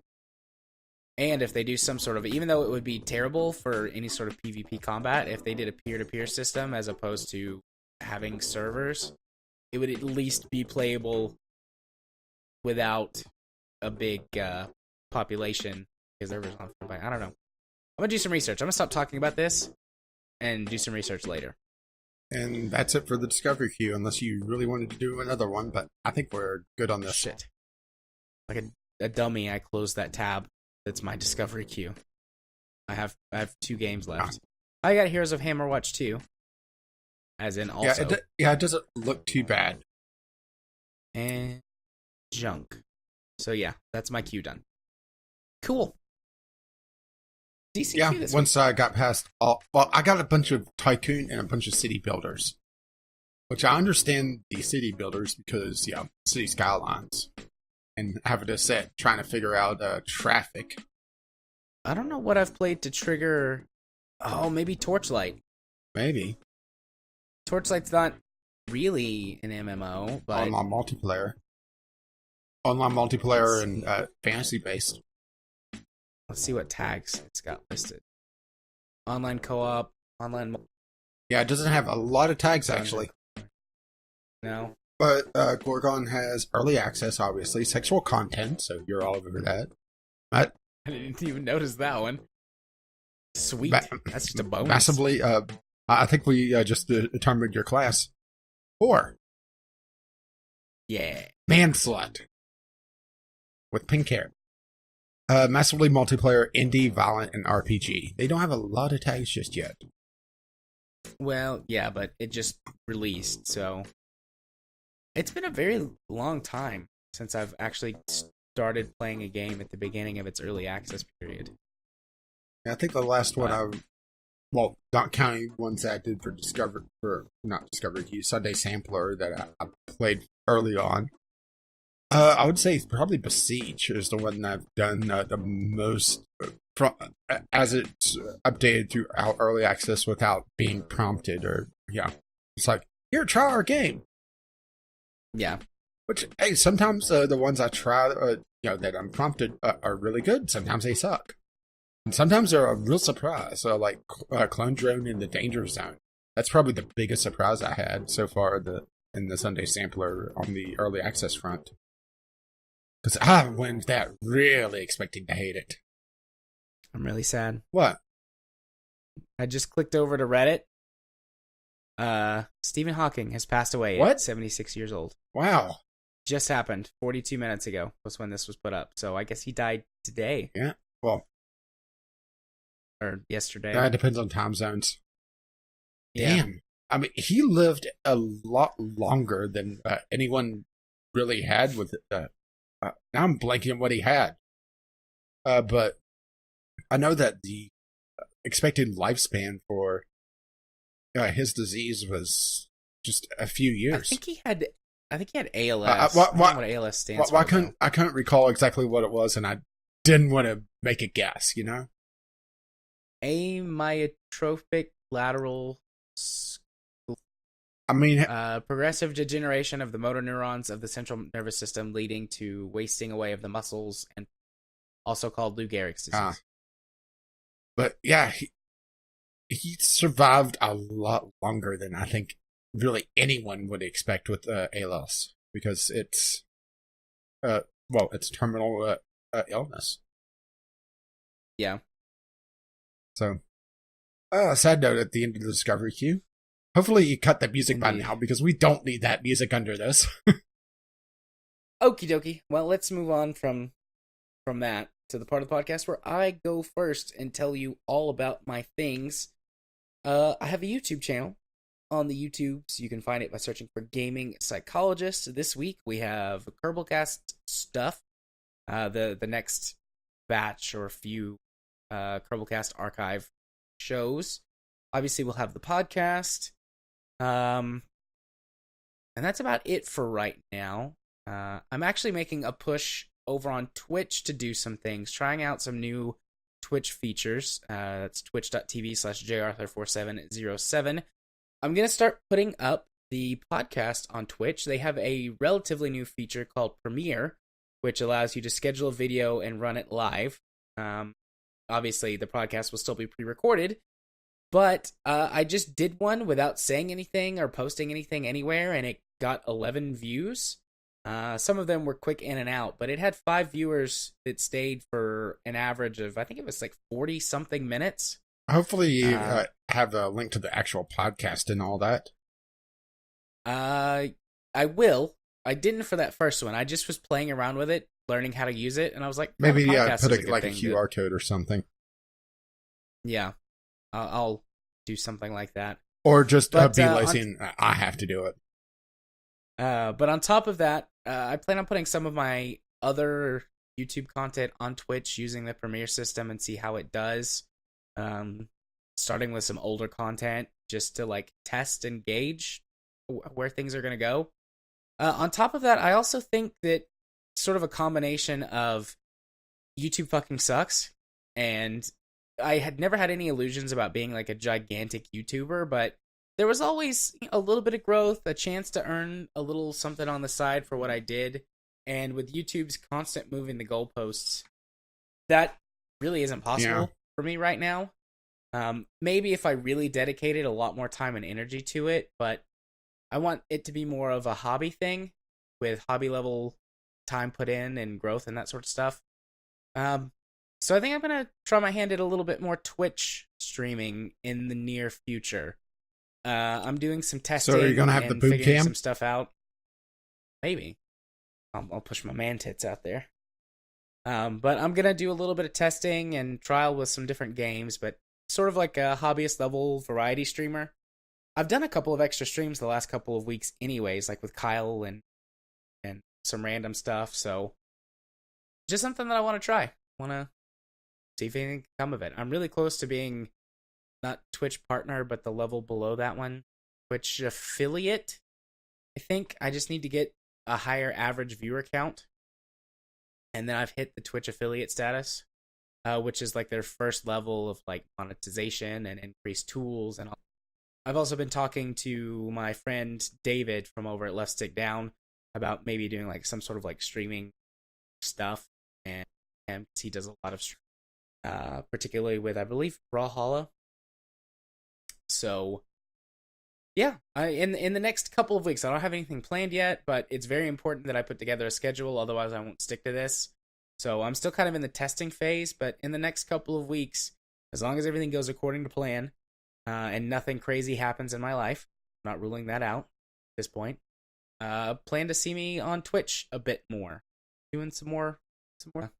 One of the things that I haven't quite decided on yet is whether to run completely solo or to drop into the Discord channel and allow chat and things like that directly that way.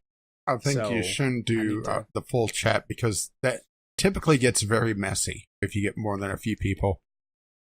Yeah. But I don't know. I don't have anything put together yet, but I was going to talk to you, Rage, about maybe doing something, and to you, Kyle. A little something special. Ghost Shark. A little something. But to you also, Kyle and Ghost, because you two have done Twitch. And I don't have any idea what that's going to be yet. Like I said, I've got to sit down and plan some of this stuff out. But it's coming. And I really hope that it turns out pretty well. I also don't expect to become a massive top-tier level Twitch streamer, but, it would be nice to... Well, I don't think you're annoying enough. I mean, you can be annoying at times, but I don't think you're that level of annoying. Aw, thanks, buddy. I love you, too. You have to admit that there is a certain personality for the top-level, both YouTuber and streamer. Yeah. At the very least, I'd like to be able to grow our podcasting community, because regardless...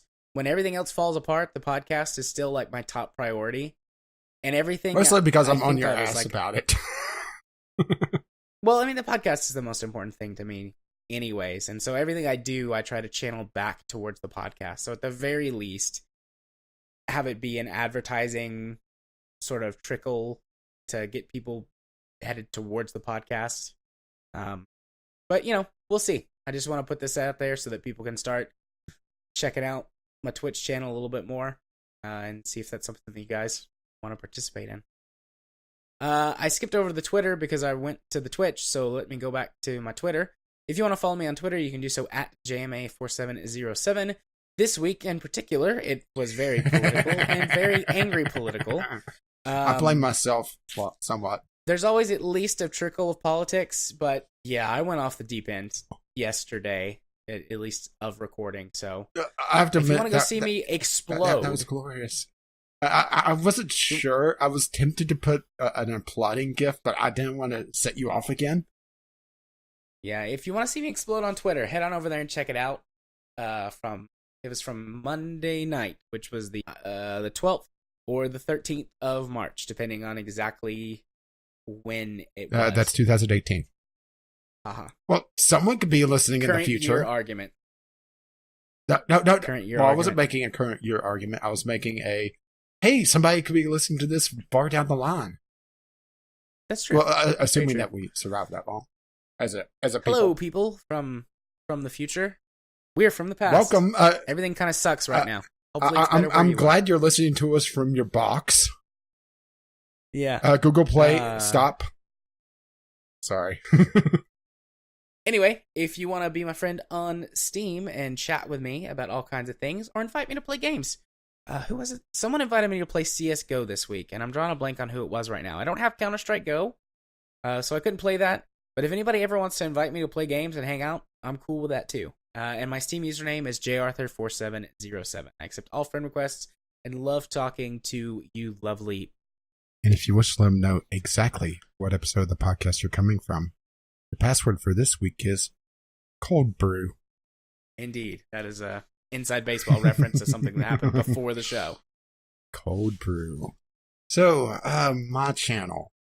Still running unlimited content with focus on the podcast, of course, but also keeping RimWorld going because that actually gets a few views. Netherwallop is doing somewhat well. Had the day of Black Sun where I had a eclipse that somehow lasted a day and a quarter and completely depleted batteries. Can someone explain to me how an eclipse could last that long? Tide goes in, tide goes out. Can't explain it. Damn Bill O'Reilly and his scientific argument. But yeah, well, I lost a second person this week. It was the resident nudist. Turns out, combat armor, kind of important. Who knew? Well, they bitched and moaned every time I had him wear even just an armored vest. No, I must be free. Oh, my spine. And that's actually what killed him was they got shot through the spine and it killed them. Oh, but yeah, RimWorld's always a lot of interesting times, but that's why I like playing it. You can find that over on Gaming with Caffeine Rage on the YouTubes. I'm still behind on recording Civ. I intended to play it or to record it Sunday night, but our recording time for Divinity Original Sin went a lot longer than I expected. And by the time I would have rendered it and got everything done, it would have been a little late for me. So I ended up just skipping again this week. Which I don't think anyone has really noticed. Except maybe Kyle. Because he hasn't been able to complain about everything I've done wrong. But speaking of Divinity, we are getting ahead on our content, so we should start looking at a release date to start that up again. Hey, I'm ready. I've got all those episodes edited and already uploaded to my channel. I need to render them, so I need at least some time for them, and probably I would like to get one more recording session done, so we release and we have a good month worth of content for whenever you get the plague again, or I get the plague, or the plague's involved somehow, you know? Yeah. Because that's been part of our problem is that we've just, either one or both of us have been sick. And, yeah, well, February just sucked for me. And Sunday Sampler, of course, is always ongoing, and I have some interesting choices this time around. It's always feast or famine. And I have something that actually looks decent. That isn't gonna piss me off and I'll rant for a half an hour about a titty game. In the gameplay in it. Which, to be fair, I shouldn't expect great gameplay from a game that's built around anime boobies, but damn it, I want good gameplay with my boobies. I want to play with my boobies and have them be good, you know? Yeah. But you can find all that over with Caffeine Rage, or you can just find me on the Twitter where I tweet. Well, I tweet a little bit of political about the Space Force, and that's breaking some treaties, idiot. Gaming with a CR on the Twitter. And I don't have a Twitch, at least just yet. It's something I intend to do at some point, especially with how YouTube has been a massive bastard. Moving the goalpost, right? Yep. But speaking of things moving along, you could contact us as we move along to the ending spiel, bglpodcast@gmail.com with your letters, voicemails, game-related topics, questions, or just tweet them to us, BGL Podcast once again. Our Patreon, patreon.com/BGLpodcast, has helped pay for our Podbean account, bglpodcast.podbean.com, which is the home of the RSS feed, show notes, and our presence outside of iTunes, Google Play, Stitcher, or wherever Jared stuck us that is not up his butt. You did it. What? You made the joke I was going to make. I've spent way too much time with you, and I am unclean. And you are a naughty, naughty boy. But I have done a little bit of rearranging on the site to clean off some of the excess stuff, and something that we missed when we did the site transition is our contact information on the actual site. But we were fighting the RSS feed at the time, and it kind of slipped our minds. So that stupidity has been, resolved, and I did a little bit of rearranging. Probably a little bit past due to do an art pass on that thing, to be honest.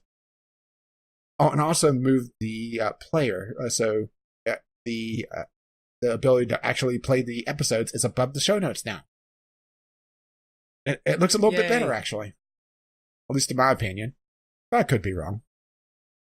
But what I'm not wrong about is our intro and outro music is On the Ground by Kevin McLeod, and Doobly-Doo, our Discovery Cube music, is by the same artist. You can find his work at incompetech.com, and as always, as his lovely music starts to roll across my voice. Bye-bye now.